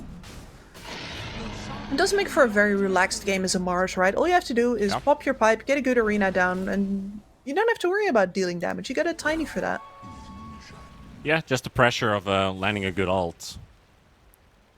But with so many ways of initiating in this team, it's like a spell amongst others. It doesn't have high priority. So you are right. It is pretty laid back for the Mars in that sense. Look how far back Manta are already. Only the Sand King out on the waves. And that Sand King went from top of the board to bottom of the gorge real quick, like. Dire's middle tower is under attack. Take down the mid-tier 2 tower without a challenge. So maybe more tier 2 towers. Probably just the top lane and then start to think about a high ground. You've got 4 minutes and bottom is completely pushed in. I don't think you have time to take both tier 2s and to look at a high ground push. With, no, not unless you want to go for with the second split Aegis. push capabilities IHC has in this draft. I think they spend otherwise too much time running around on the map. Absolutely. Yeah, even Morphling Illusions actually hunting their... spotting a Clockwork Courier for a second, which they wanted to take down. 11 sweeps the flank, but nobody's there any longer. Only Key left on the bot lane.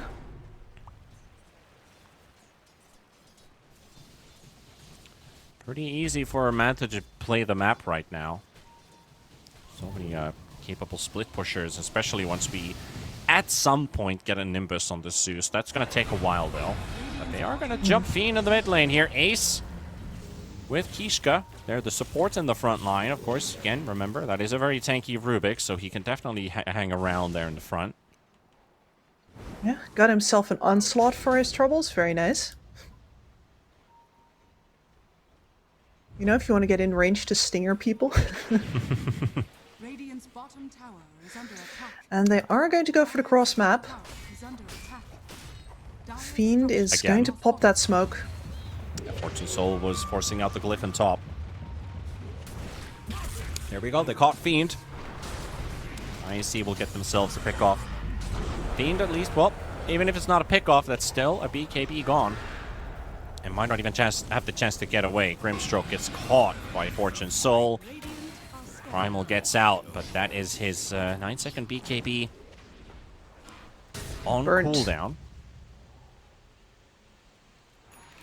Fortune Soul, I mean, the way that they split the map there is interesting, right?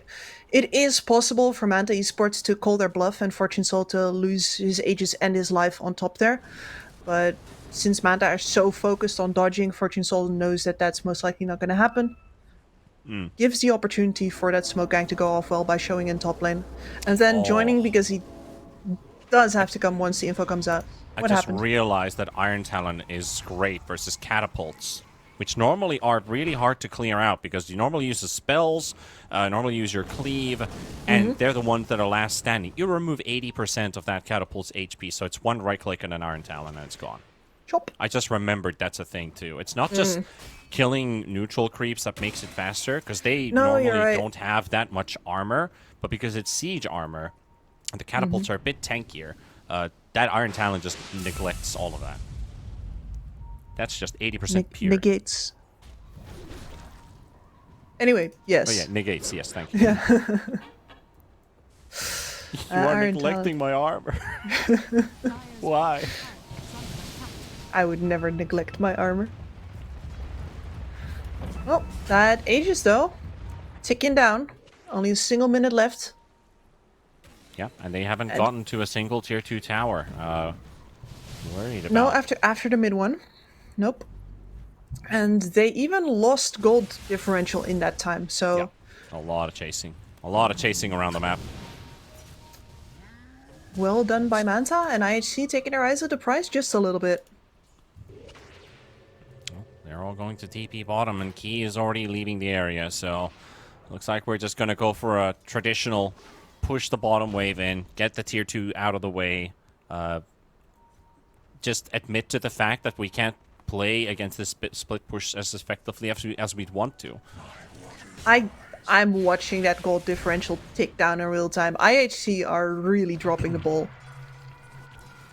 They were 8,000 gold ahead. That's 6,000 gold in 7 minutes. Almost 8 minutes. So about 7 minutes time has passed, and they are losing about 1,000 gold per minute, almost. It's evaporating. And some of that gold was tower gold. And your opponents can still come pick that up by picking some of your towers up. 28-minute wisdom coming up. They'll take this tower. Someone's going to TP to the tier 2. Golhans is trying to force them back, forcing a tier 2 tower at the same time to get a trade going. They'll lose their tier 2. They're taking the Tormentor. Zeus ulti used as well, just to make sure that where are they right now. Wisdom's taken. Tier 2 gone. That is 3 objectives as well for Manta. Starting to pose a real threat too. That Conda, BKB Morphling, Scotty, also on the list next. It's going to be very effective versus the DK. This morph is a problem. You don't get to stun him for long enough to take him down with the limited amount of magic burst that you have. That means you're going to have to go the slow and steady way. Morph loves it.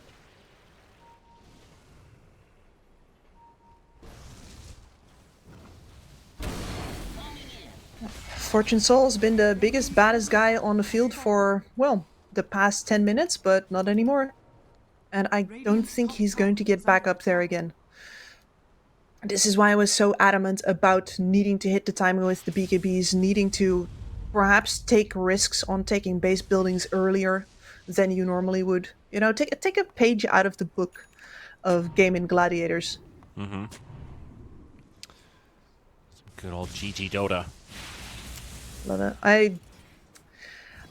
I remember being in Vega Squadron and getting the complaint like, but you can't aim to win in 20 minutes every single time. And I would, you know, I hope they remember themselves saying that sometimes. I hope so. Yeah, that is a bit of a karmic comment, I guess you could say, in a way, because it's definitely doable. Sometimes it's just not. But sometimes it's not, but it is the aiming that makes a difference. And if you aim to win in 20 minutes every single time, then you get really good at playing tempo and really good at being in charge of games.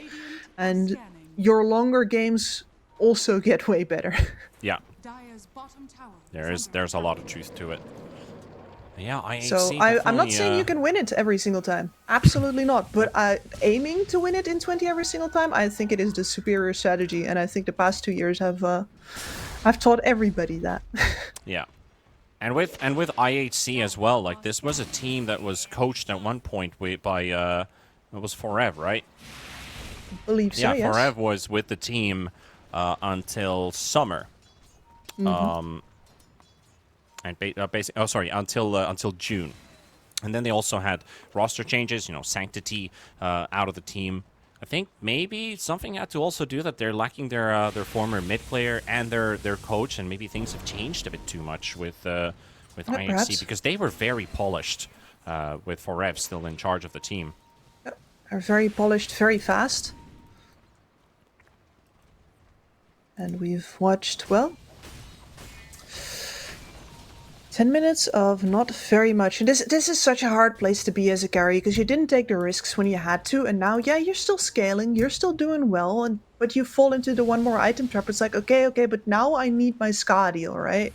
Now I need my Skadi for the matchup. And previously, you just needed to be DK and kill buildings. Yeah. And it is really proving to be difficult to get to that high ground. So we're gonna be in here. We're gonna be in here for a while, folks. Hey, honestly, I think the bleeding is almost done, and the turning point is. We haven't had clashes for a while, but Bleeding is done, and the healing can begin. yeah, for Manta, definitely, because Morphling already has his Skadi. Yeah, Gohas has had amazing farm pace with IHC thinking about how to hold the lead. And Sand King has completely recovered as well. He bought that Aghanim Scepter thinking that he needed an item before they were going to go high ground. He was not going to get to his Bloodstone, and when he did, it wouldn't do enough for him. And now he's just got BKB Ags, and nothing has happened in between. Now they have all that they need. Yep. Scouting ult right there. It will locate where IHC is, or are. They have all backed away to safe positions, but that also means that with that rocket flare flying into the Roche pit, and I think they saw Gohans by a glimpse, that means, well, now they definitely should know something is up. And IHC are going to miss out on this Roche. This is going so fast. Melting. There's your rocket flare, but it's too Hurrying late. over. I'm not even sure if you want to take this fight, even if you are here in time. Gonna have to give this one away. Oh, IHC. Not making this game any easier for them with every passing minute. Nope. No, but it becomes harder to make the call that now is the time that we should do something with every minute. Because you feel less and less powerful, and you are correct. And yet, now is always the better time than in a minute, because it will be even worse then. The problem is, of course, is you make that call now, you lose the fight. It was you. It was your fault. You called for that fight, and we lost that. So, what are you doing? When it's just a natural consequence of you as a team. Gohans is scouting. Quick connection onto the DK. Nice 700 burst, but that's also 50 HP per second. Are you happy? Jump at the back line. Ares, we're finally getting ourselves a fight. Makes it out. The arena plays down by 11. Grimstroke is dropping, and he will be the first one to die. Also, DK finding at the backline, keeping the Sand King busy. Key trying to make a run for it. Gohans is pummeling the Tiny. Continues to hunt him at the backline, just destroys him with a quick Conda shotgun throw. And of course, does have that Aegis still intact. Kishka 11 Ace, they're hunting the Sand King down on the other side of the Separated fight. the team While out. Fortune Soul and Gohans are having a one-on-one. Fiend is coming in to help out, takes down Kishka. Tiny has bought back, so he's going in to take Ares. There goes your Zeus. No buybacks coming in from Manta yet. Gohan's gonna get speared up by 11. And he'll tank some hits here, but how limited is the lockdown? Hook shot is up in 5 seconds, but Ace is already dead. Waving up his arms in the air. Gohans is not getting the high five. He will lose his Aegis, and now Fiend waiting for the Pulverize opener. 8 seconds for an onslaught. Clockwork bought back. Hook shot available. Morphling full on strength now. 6,000 HP. Are you happy with the quick toss? Hits the cogs on the way in. But get sent back out instead of into the river. Dire's top tower. No way in hell they take him down twice. That fight, I think the benefit that they have there is that there's only one Morphling. There's only one real physical damage DPSer. And Gohans is going to try and walk down his targets. And that means you can't separate him out from the backlines. So with the amount of burst damage that IHC have, especially from that Tiny, you can still go for, well, the setup kill on Ares didn't work. He's too tanky by now. He's got his raindrops in his pocket still because he hasn't had to use them in 15 minutes. But the Guardian Greaves, hey, Vanguard now as well. Really? Really? Is Ares going to be the one to buy the... Someone's got to do it. People don't have the inventory space for it. I do think the Morphling would have died if it weren't for the Cog interaction. But now they're going to go for the Primal Beast with Are You Happy opening up the fight. Soulbind's their key coming in with a very devastating epicenter. Ace is down. 11 is falling. Are You Happy still fighting it through. And this Tiny is on a buyback. He cannot afford to die. And he is out. Mars, he's able to retreat with 200 HP. Not sure about the rest. Fortune Soul has been isolated. Morphling is on the chase. And they're going under vision. Now they see Fortune Soul. And he's going to be in for a bit of an ill awakening. There's a Morphling right behind you. Spear doesn't connect, but there's a follow-up stun from Kishka. They try to turn things around. The silence is onto the Morphling, but the Pulverize comes out at the same time. And DK doesn't get to hit his targets right now. He pops his BKB. He's doing devastating damage. Fiend is almost dropping. Key is almost dead. Fortune Soul TP's away. And Kishka takes down Fiend. Just a casual 80 Rubik snipe to take down the Primal Beast, and they're left empty-handed in that chase. More like left with a casualty. 11 fighting Ares again. Chasing the Zeus around, but has no idea about reinforcements, so he'll give up with that chase. So, just this once. dieback on the Tiny, but also a follow-up kill on the Primal Beast. Well, that means that you at least get the dieback out of the way right now without too much ill effects. Like, sure, he's gone for a while, but that penalty will be gone the next time that he dies again, so that is definitely something to be happy about. Gold differential? Not much of a swing just yet. DK's damage can be absolutely devastating in these fights, as just shown, if Manta needs to clump up and take him down. So the game continues to roll. So nothing super decisive happening. Kishka fighting Key here in a 1v1. Rubik's body blocking him as well. He's standing right next to each other. Ace coming with a hook shot, hits his ally. And Key going for the teleport out, and they don't have the damage. That was such a great hook shot dodge. At the same time as that whirring mechanism is flying towards you, he was already burrow striked. Hence, they only got stunned by the passing clockwork instead of the clockwork hitting him. Once the BKB Here comes the rest. stuns out of the way. Fortune Soul pops his BKB. Ares, he ain't got the tools. Not first to If he had Bloodthorn. Crimson Guard, he would have lived. Pause. Step by Kishka. Oh, spear.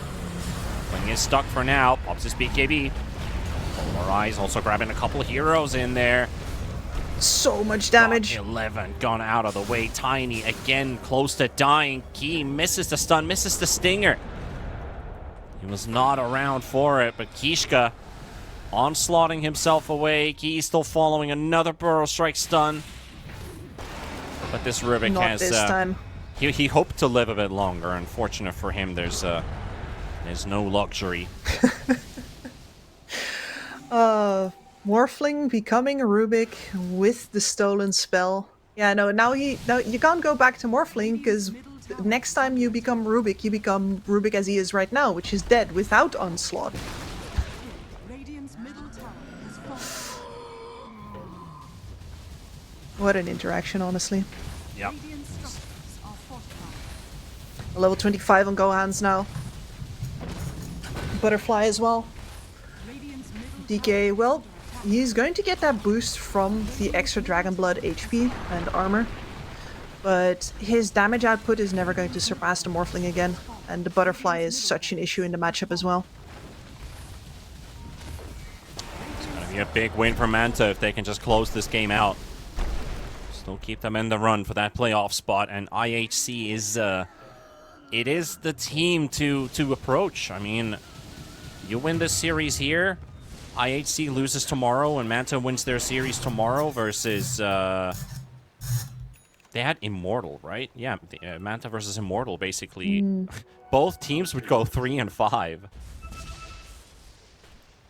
From today into tomorrow, and if IHC loses tomorrow, we have 5-5 scorelines. Pretty wild. Blind Owls sitting on their thrones on top, looking down at the peasants, scrabbling against each other for points. The funny thing actually is that if Manta win today and IHC lose tomorrow, Manta go ahead of IHC because of the head-to-head result. Yep. So IHC I mean, depending on what happens today and tomorrow, they could be out. They could be out of the playoffs with Team TK, Blind Owl, and either Manta or Immortal going through. You gotta win at least one game. Still 1 minute 30 for Roshan to spawn. This is the Roshan fight as far as these teams are concerned. In the middle of everyone waiting with their BKBs. A bit tier Fiend going in for the Pulverize. They've already lost the Rubik. They're losing the Tiny. They're in the arena. They can't see a lot, but does not matter because they're just dominating the one after the other. Fortune Soul is gone.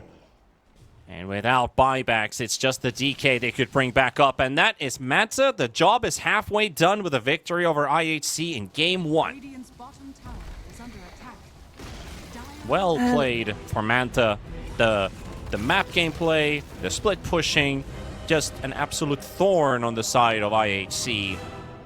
Bringing in the late game scaling, getting the victory on the board.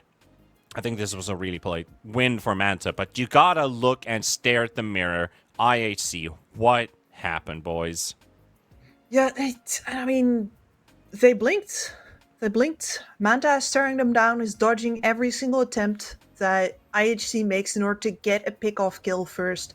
They're trying their darndest to get an opening, to not have to play the set-piece siege battle, to be able to do this with an advantage. And the fact that Manta Esports just gives up none of those opening kills means that IHC are tested. Like, how much do you want this really? Because you know in your heart of hearts that when it goes late game, this is the outcome. And unfortunately, they couldn't really admit that to themselves in time. Yeah, I agree with you on this one. This was IHC's game to lose, and Manta will happily take the victory out of this one. This puts our group situation in a very interesting spot now. Can Manta pull off a 2-0 and live to the final day to still keep their playoff hopes alive? We'll find out after the break. 1xBet and Eva Alfie present betting on all esports events on the website and in the 1xBet app. 1xBet. Play with Eva. The new 1xBet energy drink. So you don't have to limit yourself tonight with only one victory. You can bet on any game at 1xBet betting company. Dota 2, KS2, League of Legends, and many others. Big wins, fast payouts, reliable bookmaker. The new breakthrough and innovative phone with 1xBet app. With 1xBet app, you can register and start betting in just one click. Intuitive interface and thousands of sports events every day. User-friendly app. Big wins, fast payouts.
Let's go.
Use your skills in the gaming. 1xBet. Respect from 1xBet. Respect from 1xBet. Respect from 1xBet. Respect from 1xBet. Respect from 1xBet. Respect from 1xBet. Respect. Respect from 1xBet. Respect from 1xBet. Respect from 1xBet. Respect.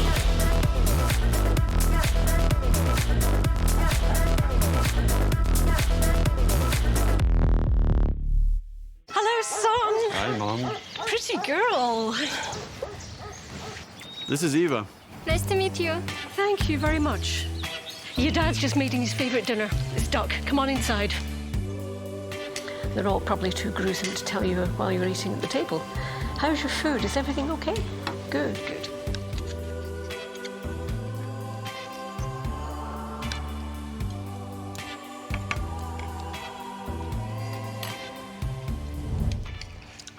You seem to know each other. Yeah.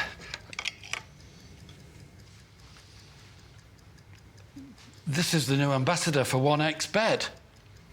Oh, I see.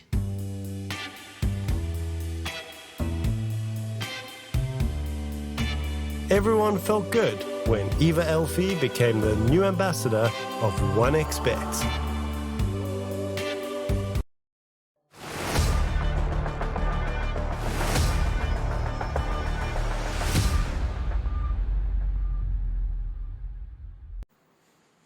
And the crowd was chanting, one more game, as of course that is the case for now. Manta Esports leading IHC, a very important victory for them.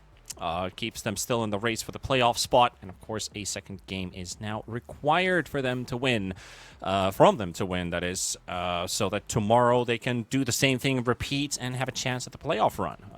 That is still in their hands, dependent on what happens with Team TK tomorrow. Of course, IHC already in this game could put an end to all of this jabbering, yapping for something that might not even happen. So you gotta still play for the wins that you can still get to keep yourself running for that playoff spot, or play-ins even maybe in this case, because I think Blind Owl with their 8-0 quite hard to catch up to for any of the teams in the groups now.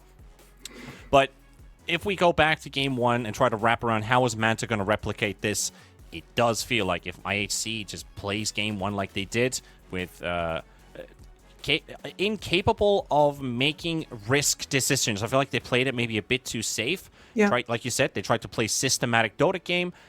Manta was happy with that because they weren't giving them an opportunity to play it systematically. They kept throwing a wrench here and there, slowed down their progress, and they were the ones who then dominated the late game.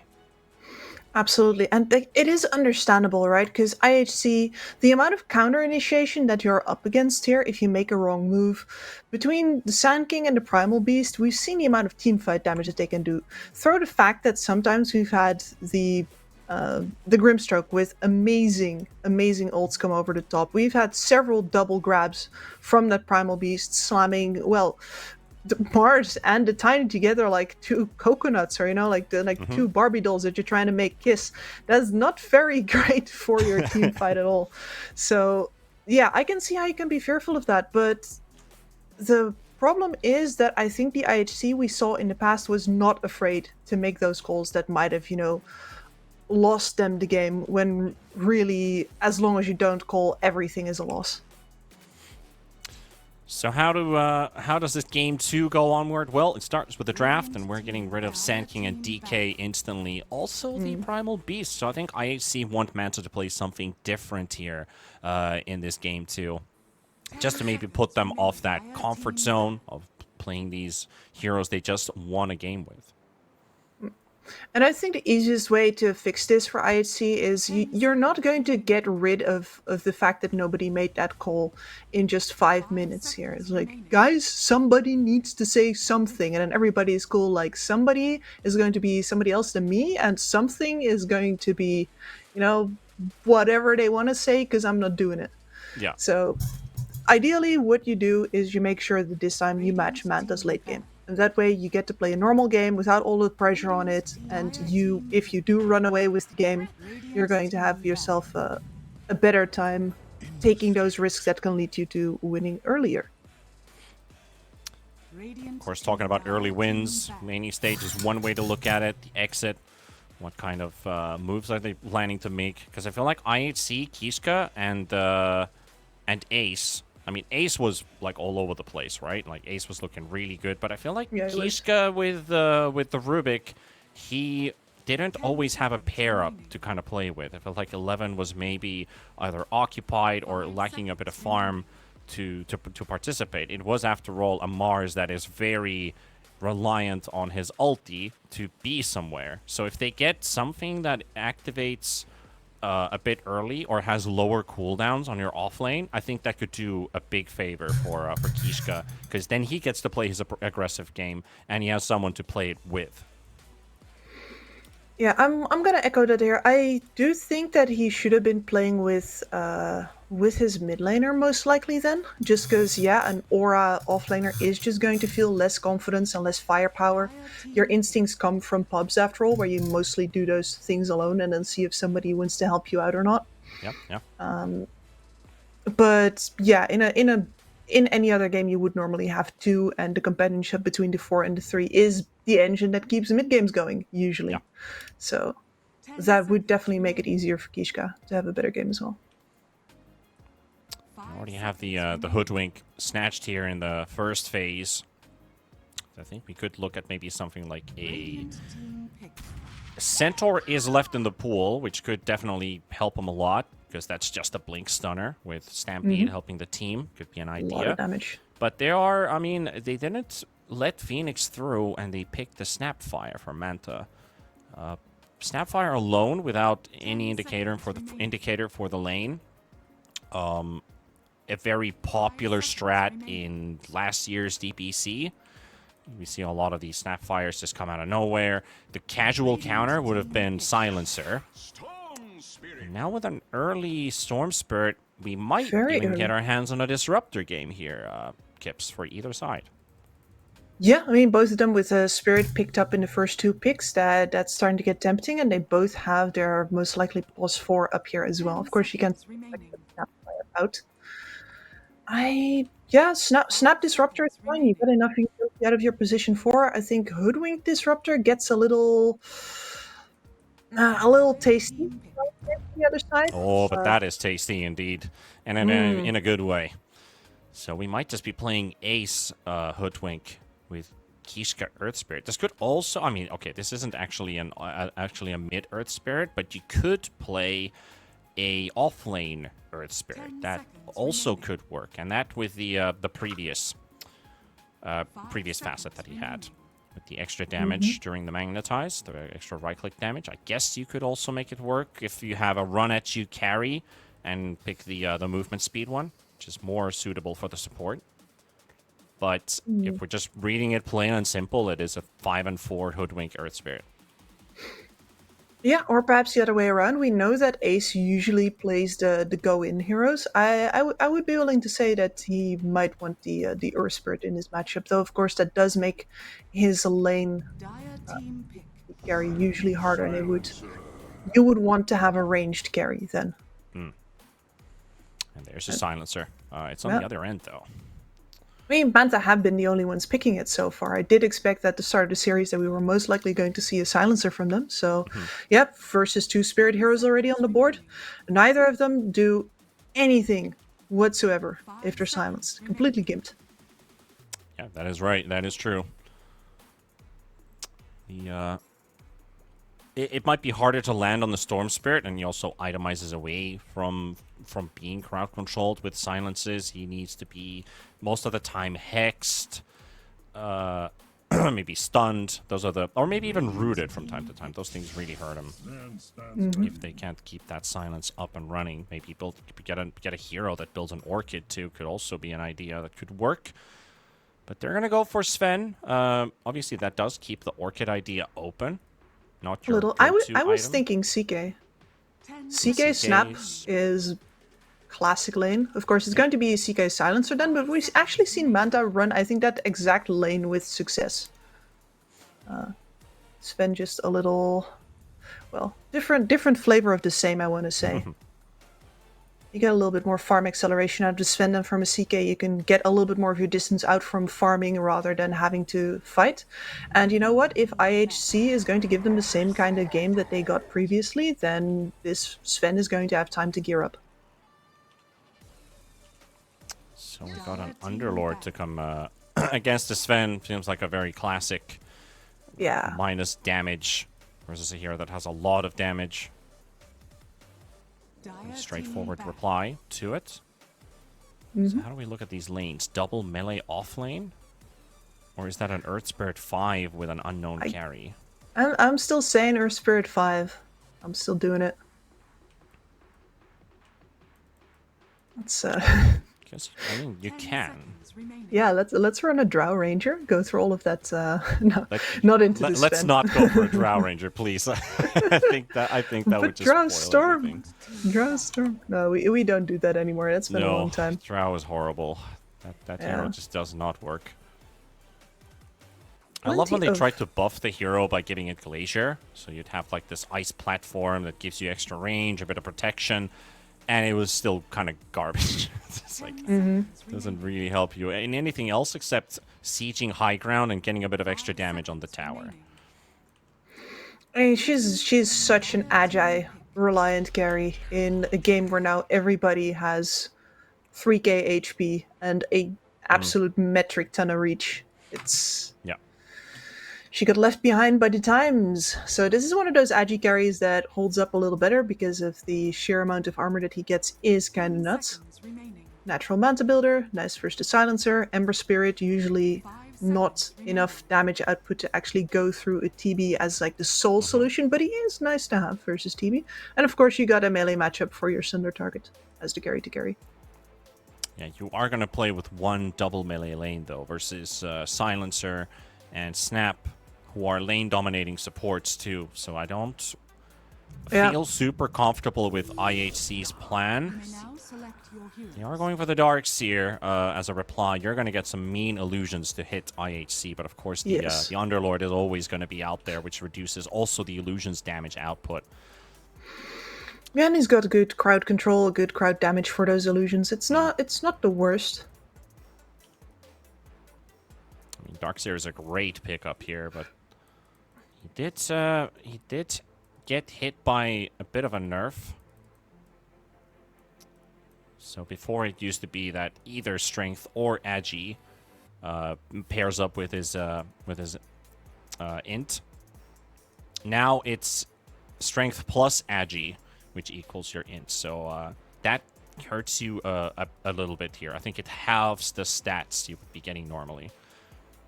So I think Dark's just going to be a bit squishier than he was before. He will be, yes.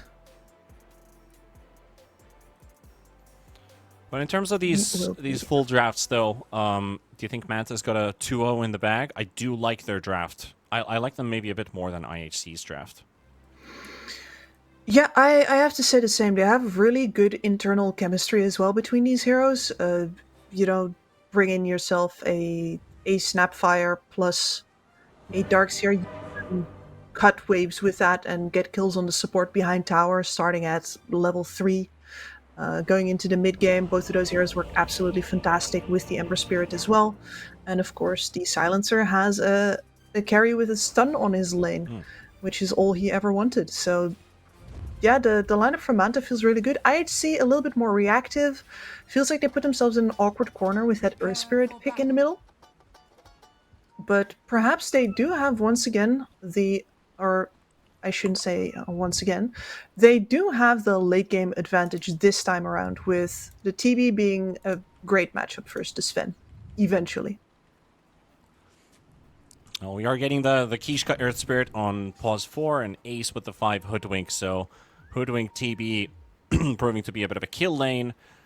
Underlord Earth Spirit, this is the question mark for me. Yes. I want to see how capable this new Earth Spirit is. Plus, he did go for Resonance, so it's not even the actual support believed to be facet, which gives you extra movement speed when you roll on top of an ally. And you also get increased duration and distance.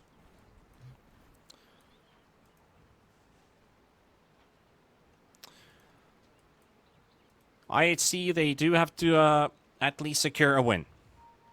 They have been doing so well in this tournament so far, having a 5-1 record, now losing game 1. They can still push themselves to 6-2. 6-2 would mean that Carstensz, Manta, and the Immortal can't catch up to them anymore, so they would be through. They literally just need a win to save their hides. Well, all in their Easier own said control than done, right? currently. Yeah, oh yeah. I was like, yeah, you should feel happy because that's it's all in your own hands. It's like, yeah, great. So, if anything goes wrong, I need to panic. Yep. And this panic. wave Lucify cut- might just be first blooded here by Ace. Not too far away from the kill with the Acorn shot. He should be able to finish it off. Just needs vision. Sees where he is, and bonk, bonk, bonk. Tree bounce trick shot. Is Ace for the So first blood nice. for IC. That's a good way to start your lane. Absolutely. Yeah, that Darkseer, I mean, he is going to get level 2 once the creep waves meet again, so I guess you can argue that he got enough out of killing those couple creeps under tower, but your TB is already level 2. You can just pop a Metamorph and go to town before this Darkseer has a chance to get a Surge.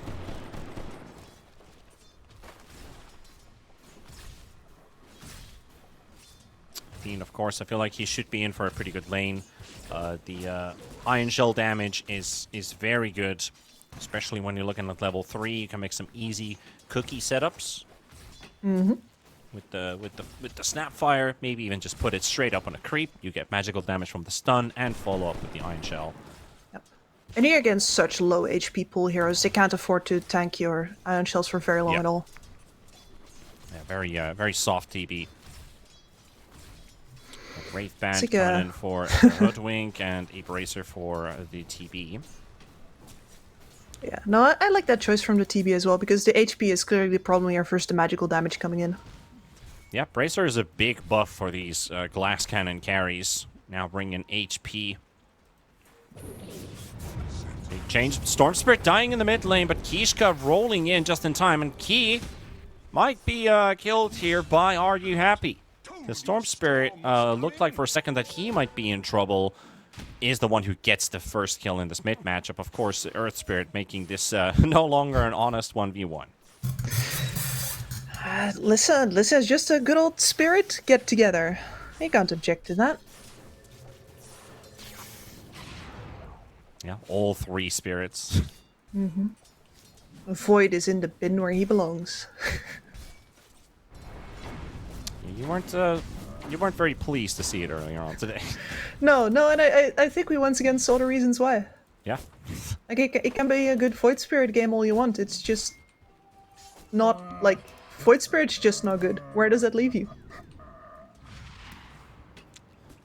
Not exactly Anyway. a lot of good things going for that hero, but yeah, we don't talk about Void. We've been there, we've done that. I'm starting to sound like a broken record. We all are. True. I can't believe that we got like a full patch and the meta has barely been nudged aside. Yeah. Nothing new under the stars. Nothing new for sure. I'm happy we get this carry TB from time to time. Still a hero that I have always enjoyed. Of course, it's more of a not so fun, interesting hero for many to probably cast, or for some people to watch. But as a player, I do feel like TB is very exciting in terms of how strong the hero can be and what the weak points of the hero are, and also the small flexibilities with item builds. When to Manta, when to S and Y, if there ever is a game to decide that. No, he's very min-maxed, isn't he? That provides a lot of internal tension as Ember dies kill again. in the mid lane now for the Storm Spirit. Not really the start here for Key. You know what I find the most interesting item pickup on the Terrorblade is recognizing correctly when it's a Blink Terrorblade game. Like once he's got his core items up, are you gonna be blinking? Blink Ags TV, that is fun. Hell yeah. Show up and suddenly he's like, oh, he's got crowd control. AoE fear. Yep. Very reminiscent of a Shadow Fiend, that we do in fact know how Shadow Fiends can decide entire games with that. Yeah. Smed's got some juicy stacks being built here by himself. While he's self-made man. Reese. He's already made a triple stack on the easy camp. Another okay, that's actually fails that stack there in the medium. Unfortunate. Imagine spending all that time waiting to stack a camp and you fail it. Yeah, never happened to me. Yeah, never. It's so much easier these days too. Like, do you remember the days where you couldn't just press Alt to see the boxes, but you had to know? Yeah. Get a vibe, get a feel for it. All these quality of life upgrades. Have they made this Dota generation too simple? Yes. Yes, the new generation is lazy and conceited, and they get everything handed to them on a silver platter. Am I starting to sound like a boomer yet? A bit, yeah. Excellent. You're doing a good impression of one, at least. Years these days. My day, we needed to learn which butterfly indicated the corner of the camp, and now they just put butterflies everywhere. I don't know what's going on, I tells ya. Radiant are scanning. All them damn butterflies. All these damn kids talking about some mobile phones. What are those? Oh man, this is the biggest problem with mobile phones, right? You can't just tape off sections of the screen to let Grandma know where she's not supposed to click. Oh, that is that is something. It's a real problem. Dude. It is a real problem. Yes, I'm picturing it in my head right now. And I'm like, yep, you're 100% correct. I'm so happy that my dad's an old IT guy and he actually is quite good with technology. Praise to those who spent the time. We have to. I mean, we have to do the same for our generation. We gotta find out all the, or the I don't know, skibbities that they're talking about, and what do they mean? I'm getting to the point where I'm like, you know what? Maybe it's. Oh, that's a very nice bushwhack there. But where are the kills? Well, Aren't you happy? There's the first one. Maybe another off a Fiend. Two? One more hit required, and he's spending a lot of mana for this one. But of course, it's giving him the results he needs. Double kill for Are You Happy? And by the looks of it, the Wisdom Rune also bottled up by the Storm Spirit, so he stole that too. Nice two-man bushwhack setup there. And now straight to mid for another kill. And that's going to be the Silencer down. Kishka will take this one. He'll get the money for his boots.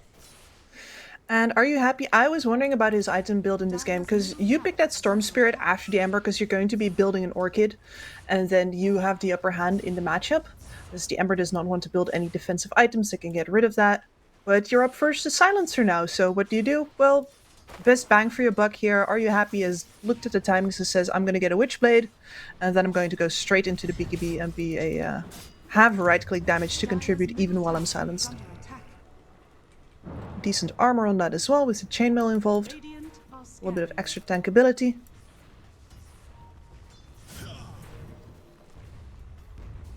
I like that adjustment a lot. I just love casual Terrorblade gameplay is always over 20 denies. Just like now, 22 denies on Fortune Soul. Yep. Darkseer hasn't been getting quite a lot in this lane. It feels like this lane has been dismantled maybe way too early in the mid lane, though. A lot of activity there. Are You Happy? Popping the Haste Rune, too. Running straight towards top. Are they trying to kill the Sven, or what's on his agenda? Oh, yeah, I think he was just looking if there's any stacks in the jungle here. Oh, he's looking for some stacks, and he's putting himself in the position where the next action is most likely to be, because he is claritying up. He had the bottle charges earlier as well. If this Underlord gets punished for his forward positioning, the Storm is farming nearby where the action is. And of course, he's taking the most dangerous camps. That is the goal that's most likely to get out of the enemy's pockets while going into yours, which counts twice. So no kills happening in mid. A tower dropping in the top lane. Mid T1 also down to 700 HP. So Manta is definitely on the receiving end right now. 4k deficit. Storm Spirit up ahead. Already 5k in. And we're not even 10 minutes into the game. Yeah. Underlord pretty much uncontested in his lane, having a great time. Whereas the Darkseer, had no case of naturally pushing through this bottom tower. The TB is going to push out that wave with illusions forever. And the DS is simply not in a space to even demand his team groups up around him, because where are the auras that are supposed to make that happen? You can't afford any of those. Yep, that's a luxury. Eventually, right? Eventually in this game, he's going to buy a Crimson Guard, the TB is going to cry, but it's going to take a while. Radiant's middle tower is under attack. I do want to take a look at... Alright, we've got all neutrals up on IHC. Lucify is the only one without one. So we do have a sizable amount of good neutrals up there. Double seeds. Good old safety bubble for the Terrorblade, who already had a very low HP pool. Getting that buff for your illusions just enhances their jungling capabilities. And the Fiend's Gate here, not getting used by any illusions, just the boys, or any other heroes, excuse me. Oh, he goes through. Oh, he's going to get surprised by a bit of a gank squad, huh? And he can't get his back up either. Though they're not willing to jump this Underlord. I feel like he's maybe a bit too tanky to deal with. Bottom lane. They've caught themselves a Darkseer. Fiend not getting his hands on his most prized position, the Primal Beast, and this Darkseer game has looked rough for him. Oh, it's looked real bad. He did decision to go for the dive on the level 1, really biting him in the butt. It took him so long to get to level 2 after that. So much of his regen spent fighting against a level 2 TB. It's a 3-man pit, but it's a 4-man gank. People are deeping into the top lane, but I think they might be a bit too late for this one. Kishka ready to roll in. Has no magnetize at level 6, by the way. That would have been a big damage dealer, because that is plus 40 attack damage too once he gets it popped up, so they won't go in. I'm curious why he didn't go for that, though. 2 points boulder smash, 1 point magnetic grip, and then the 3 in rolling boulder, but no magnetize. They weren't probably expecting to fight this early. But does that again draw us into a position where if IHC are like, well, we don't want to fight now, we're not going to fight you ever? In this case, I think it's very clear to see that you have a bunch of advantages that you can keep on building. And you have easier tools to go back and deal with split pushes with the global capabilities of that Underlord. You have a lot more mobility on board as well. This one, I think, is a lot more natural. You don't have to force it. You don't have to run around looking for things to happen. You've got solutions on board for all your possible problems. Ace just missed the bushwhack. Showing up in force. And now they're going to turn around with Hoodwink has no ability, so Earth Spirit's just done for. There's no way he's getting out of this one. Cookie and Key gets silenced up by a Fresh Orchid from Are You Happy? And Ember is definitely not feeling it right now. Remnant goes out, but not the jump after. And now V's getting caught too. Well, that was just one set of traded abilities. One used on the Earth Spirit and the other set on the Ember Spirit, and they're both defenseless. Are you happy? Great Orchid reveal. Yeah, absolutely. And to be fair, if you're always playing with a Storm in the back, if you have enough heroes to go in front, and you do have an Underlord and an Earth Spirit here, then getting silence up on the Storm Spirit just delays him going in. You don't necessarily need to itemize for getting caught in the middle. So Underlord overstays his frontline welcome. That just happened.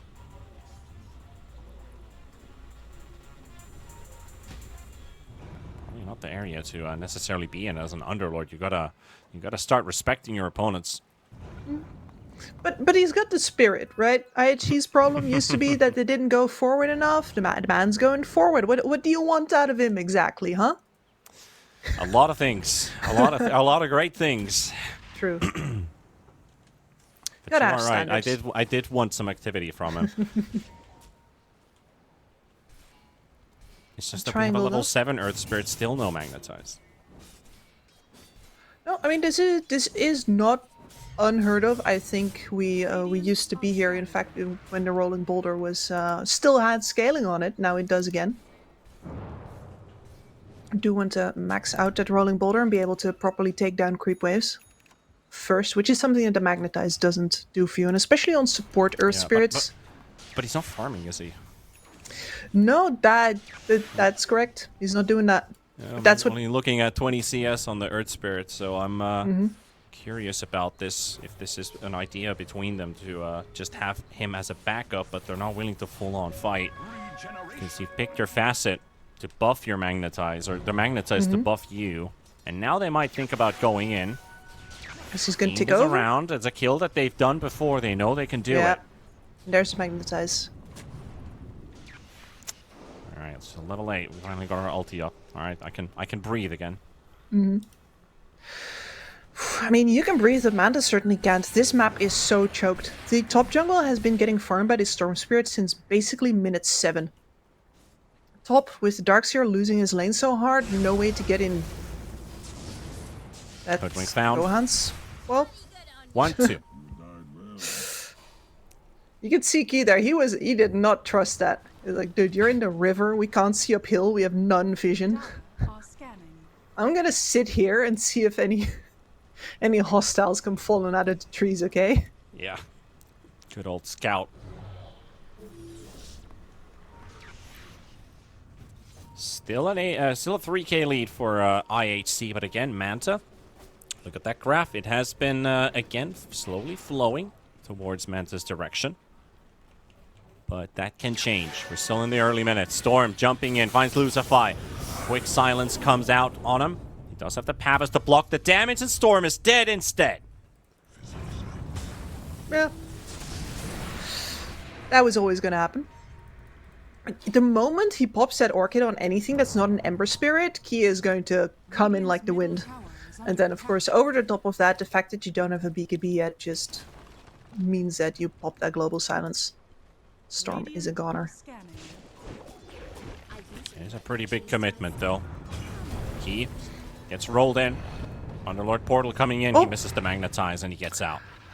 I think the Underlord Portal messed with Kishka there. He accidentally clicked to TP. Could be. I didn't see the grip silence come out either, so I'm not sure if Nope. one of the boulders disappeared into the void of that Fiend's Gate, which could be. It's entirely possible. Kishka had for about a second or so there the teleporting animation. Immediately snapped out of it because surely he didn't want to do that. Well, that hitbox is really big. Like, Yeah. you try to click elsewhere and you're still clicking the portal. Like, it's very I think that's exactly what happened because I didn't look at him, but I'll trust your word.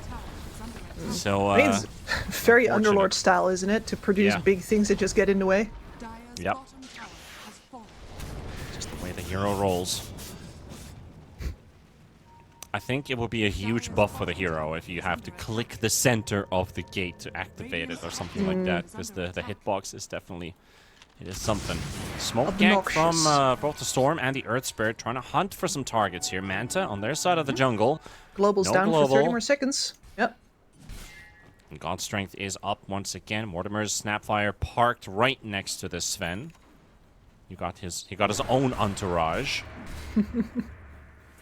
Got the two posses roaming. Yeah, at the same time, you feel like it's got to feel good to have these guys backing you up. Minus is that all of that experience is taken away. Now they find the Underlord.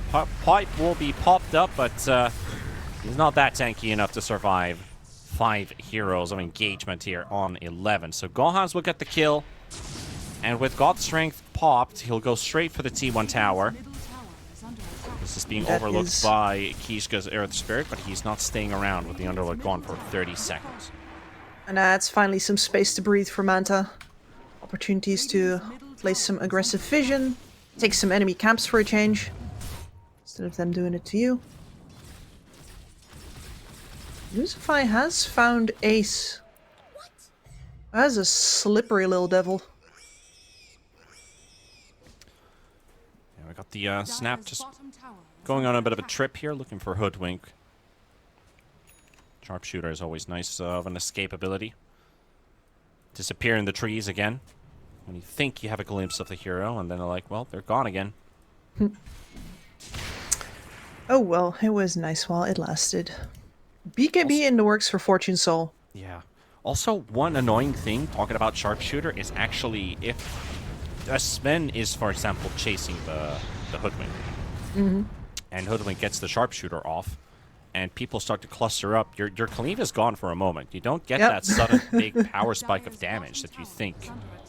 It's a very minor detail because it's a short duration break, but if used at the right time and right manner, you do have to pay attention to Sven's damage dealing. Is he hitting everybody, or is he only dealing damage to one target that might as well have the most armor? Yeah, that absolutely matters. I think there's a bunch of heroes where passives getting disabled usually isn't talked about as impactful because you don't see it. It's not like a bristleback who's just gotten broken, or a a PA or something like that. It's not an immediate death sentence, but it doesn't mean they actually function properly. Yeah, there's only two. There's only 2 passives in this game, and a third would be from the Darkseer Axe. That is the Last Word on Silencer and the Great Cleave from Sven. I mean, there's a bunch of facets that get disabled right now as well, but I'd have to look at the list again because that was... It was very specific. Yes, it was very specific, but also very, very long. And you'd have to go through all of them because I do want to thank Valve for that. We actually get proper tooltips right now that say this gets disabled by break or not. Yeah.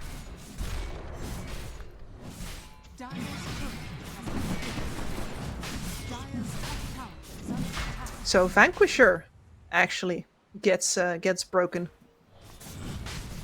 The Init The Wrath of God Oh yeah, does not. 17%, yeah. Yeah.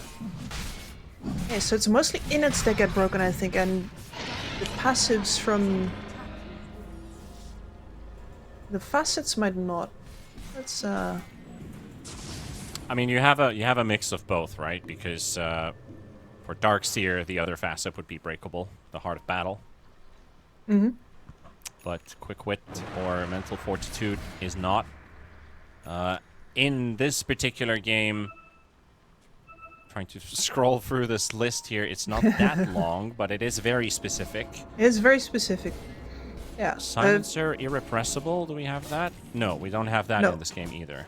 We have the Mistwood's Wayfarer, so the init for Hoodwink does get disabled. Nope, that is not on the list. Well, it says right in here on me tooltip. Right, so yeah, but it wasn't added in this patch. So fully disabled by break, there's the Hoodwink is not on this list. Unless it is partial.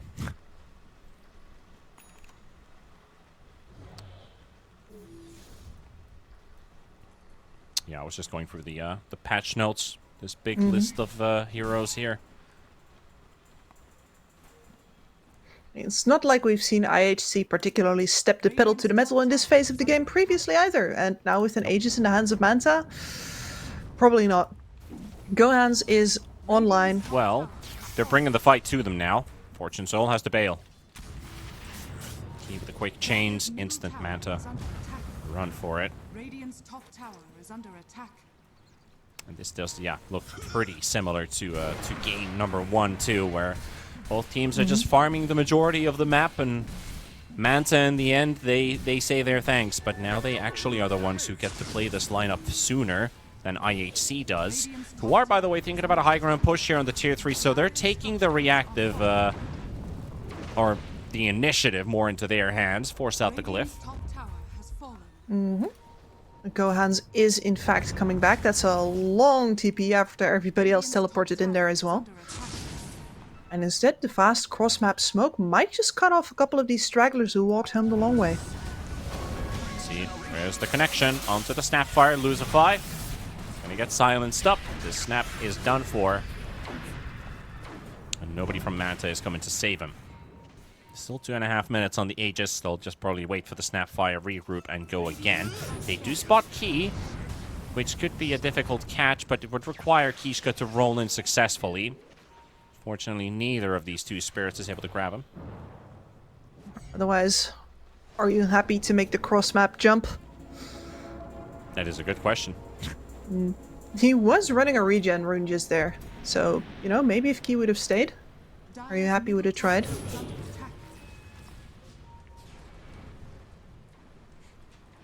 Snap is back. Gohan's back at the forefront. Just gets his harpoon delivered as well. Sven is mighty indeed. Sven is definitely ready to go with this kind of net worth. This is your time to shine, Gohans. Let's see what you can do. Absolutely Most is. importantly, what can IHC do? Can they hold back the tide? And they find exactly the perfect target. Oh, there goes your Terrorblade. Easy pick there for Gohans. Sadly, nobody else around. They were waiting for a bigger fight. Sven already popped his BKB2 to prevent that possible Sunder from going off. Well, wants to leverage this God Strength for all it's worth. Look at that. Yep. Another one. Kishka attempting to go the rollout. Close, but not successful. Gotta love it. Gohan's here waiting before he storms up, and it's a couple of seconds lost that you maybe could have shoved the mid-wave in earlier or further, for example, but instead nets him a kill and now gets his team a whole lot more space to colonize this side of the map.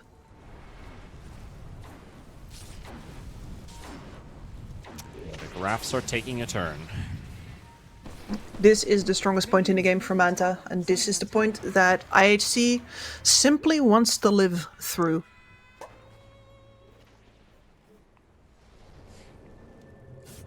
If they get to do that, if they get to work down those BKB charges on the Sven especially, then eventually their better scaling is going to kick in. The TB is going to outdo him eventually.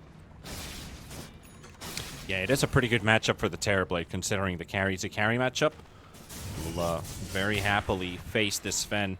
Though Sven has been given an increase to his late game damage output with the thanks to his facets and innits, where the TB doesn't actually have anything added to himself. No. Comparatively, Sven has absolutely gotten stronger than he was in the TB. Has stayed roughly the same power level. Roughly the same, yeah. He changed a lot. Gohan's lurking again. This is spotted. Bushwhack does not connect. The sharpshooter misses too, and it's breaking loose all over the place. Gohan's has already taken Fortune Soul down with his BKB running, and that will be 2 dead, and that's going to be a third one with 11 falling too. Under the Snapfire's Mortimer's Kisses, burns alive, and on to the next. Take a 4th kill. It's Kishka that will drop, and Manta. Important wins, still capable of being the stronger team out of the 2 with this draft. Now you really got to get your ticket to the high ground towards this. I mean, you don't have the God Strength now, but you still have the damage from all of your heroes. IHC don't have the defenders. They do not. They're lucky to still have a tier 2 in this mid lane at the ready. Storm Spirit still has his BKB. Cut the wave here. Risky moves here. Gets caught by the stun and blown up. They even global just in case. And that's that will complete the team wipe. Yeah, and that was unnecessary. I thought for sure that he was going to pop the BKB as soon as the harpoon comes out. Yeah, or just zap through the wave, you know, drop a remnant, keep on going. Yeah. But I think he believed in his capabilities a bit too much. That harpoon caught him off guard. You get harpoon stunned, you're not jumping. No, you are not. And that's gonna cost you your 2 remaining outer towers.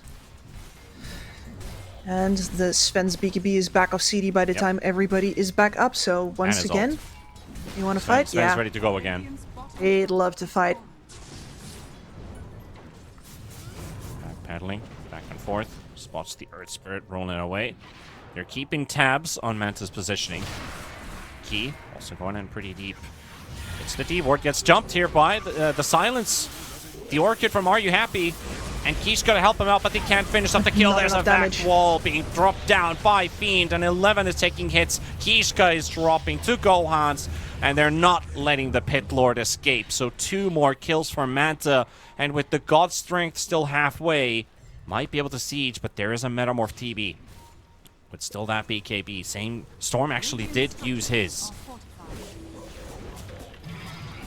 Fortune Soul surviving the clash this time, so it means that he is going to contribute to the defense. Risky from Gohan's. He's really feeling the power of the hero. They did force the BKB off the Terrorblade, though. Big win. That's another second off of it. Yep. These are exactly the kind of risks that IHC refused to take in the previous game when they were on the timer. Gohan's, it has looked natural for him. Yeah. So yeah, you don't get to go high ground there, but forcing the TB BKB charge, absolutely huge. And Roche is home. It is warded by IHC in the bottom half of the map, so this next Roshan will happen under the eyes of the Radiant team. I think both teams are still thinking about, like, yeah, maybe there's a few more minutes until it spawns, but Roche is literally there. Big man's home. And this is the Roshan where IHC ideally want to turn. Yeah, the first one's yours, that's fine. That is Sven's timing, that's his BKB. It's pretty unlikely that you're going to get Sunders off at Fortune Soul when that window is happening.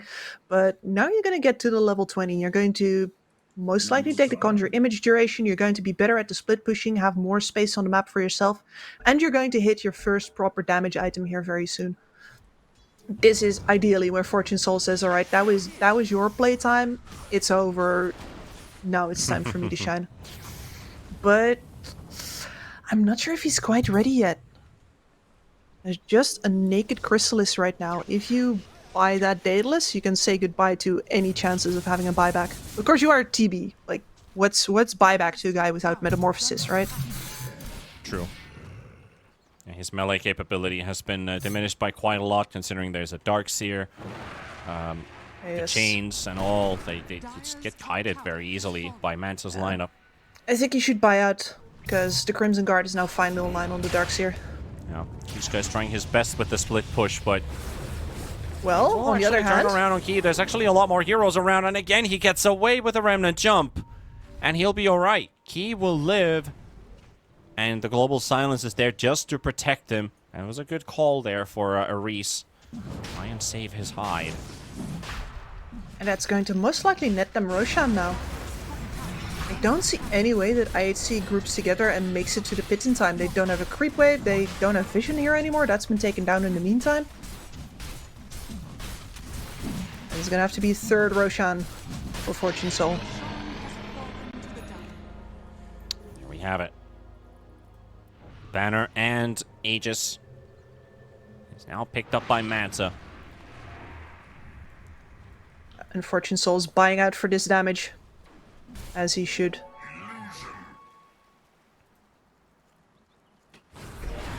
So, Manta Esports on the clock in a very similar situation to where IHC was previously. A bad carry-carry matchup, but plenty of tools, plenty of farm on all of your heroes.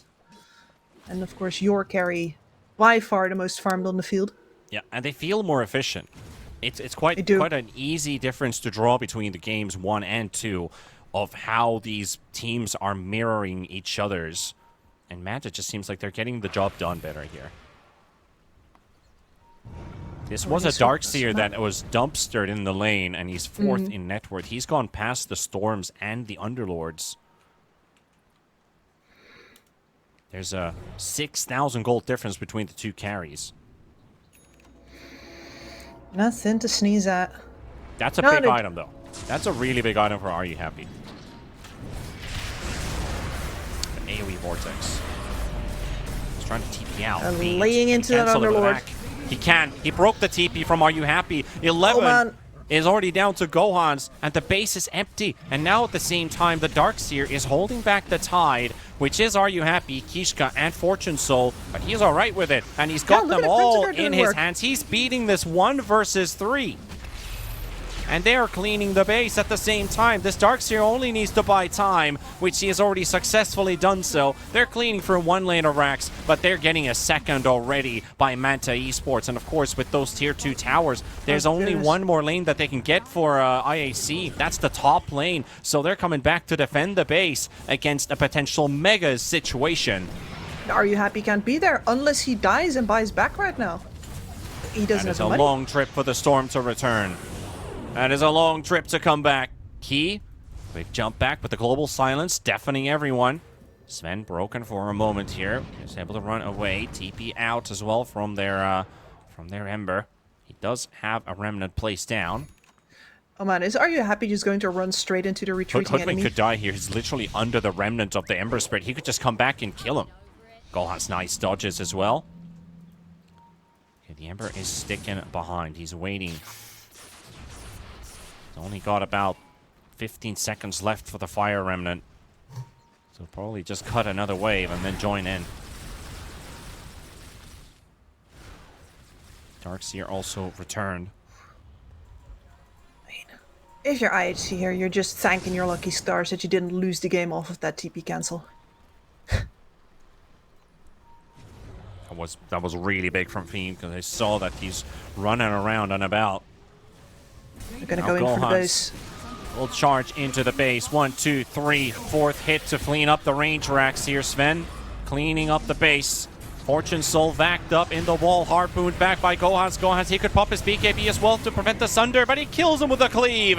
And there's your buyback coming instantly from the Terrorblade. Demons healed up, running straight towards Gohan's, but Gohan's is able to get the melee racks. And there's your Vortex jump. Where's your follow-up on that? Storm's almost dead after casting his spells. That's a lot of damage. That's a big nuke coming in right after with Ace and Fortune Soul. A couple nasty crits. Sven does get the Warcry off. Fiend is there in the front. They get their carry to safety. Darkseer will bite the bullet. And Lucify and Fiend will both die. Aris now running away from Ace. Here comes Are You Happy? And Aris is also out. But that is mega creeps, and huge waves are rolling into their base. Manta Esports there once again proving they're not afraid to pay the price for their aggression. They are dealing permanent damage here. And Sven hit 25. Yeah. That And just hit is 25 for a big buff for his ult. getting him out alive there. Massive. Yeah, with one force staff and a cookie. That's all. They don't have a second force staff in this team. It was literally You've seen so just few force staffs. Lucify saving his hide. Dire's middle tower is under attack. But now IHC, you're going to have to find a way to make a comeback. You were getting close to the point where Terrorblade could overtake the Sven, but now that window is passed. Now you're going to open up another one. The Sven getting to catapult himself easily into that level 25 is a real problem. This is his last big power spike. This is the be-all to end-all. There is no hero that deals more damage in the game than a Sven with, well, post-level 25. You can get a little more from 30, but... Does not look good when 11's caught in the top lane. Gohan's and Key There he goes. right on top of him. A cool 900 damage. Yep. Smacking away.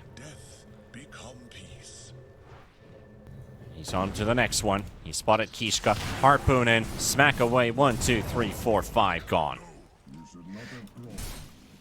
This is without a Sven with a crit. This is just Gohan. raw damage.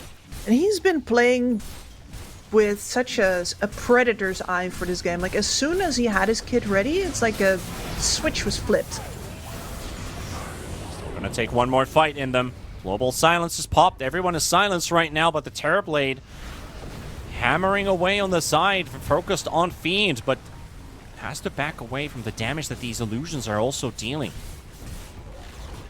The wall is also protecting them in taking these tier 4 towers. The left side entry point is closed out completely. Kishka has to back into the fountain. Ember now getting to play with his chains. Big vortex, but no follow-up, and the Ancient is dying. It's just 1300 HP from dying. Sven, is he going to commit to the buildings? He's going to commit to killing the heroes here, and look at them clean them up, and the GG call comes out.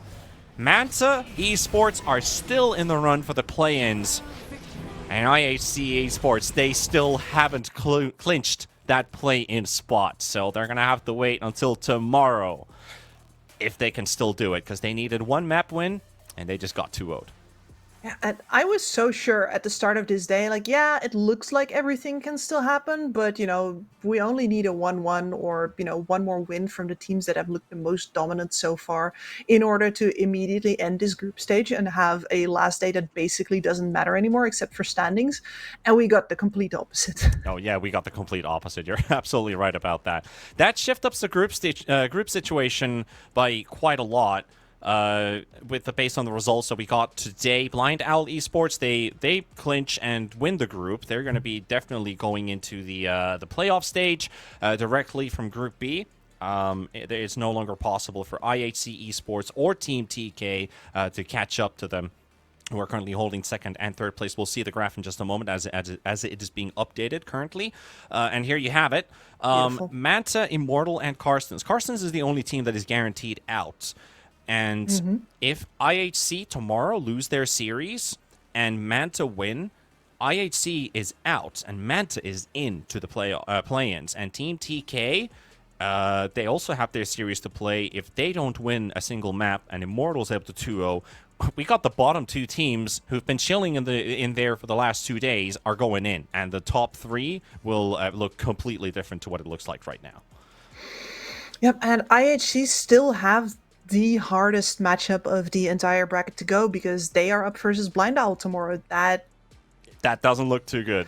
You should have taken the points today is what I'm trying to say. Exactly. Should have gotten the points today.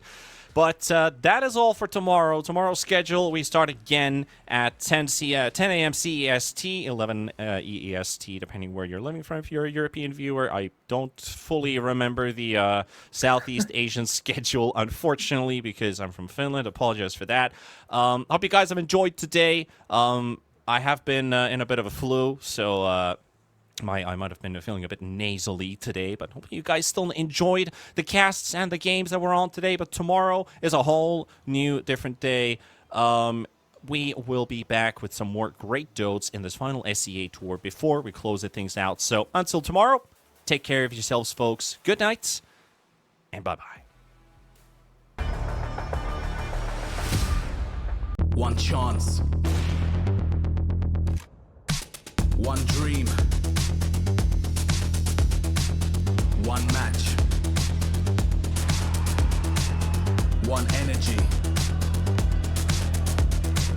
One fight. One aim. One action. One hope. 1xBet.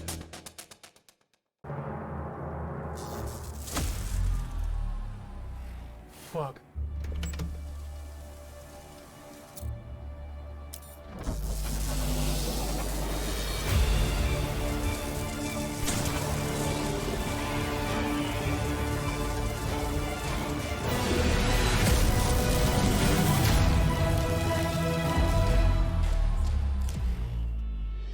Use your skills in the gaming.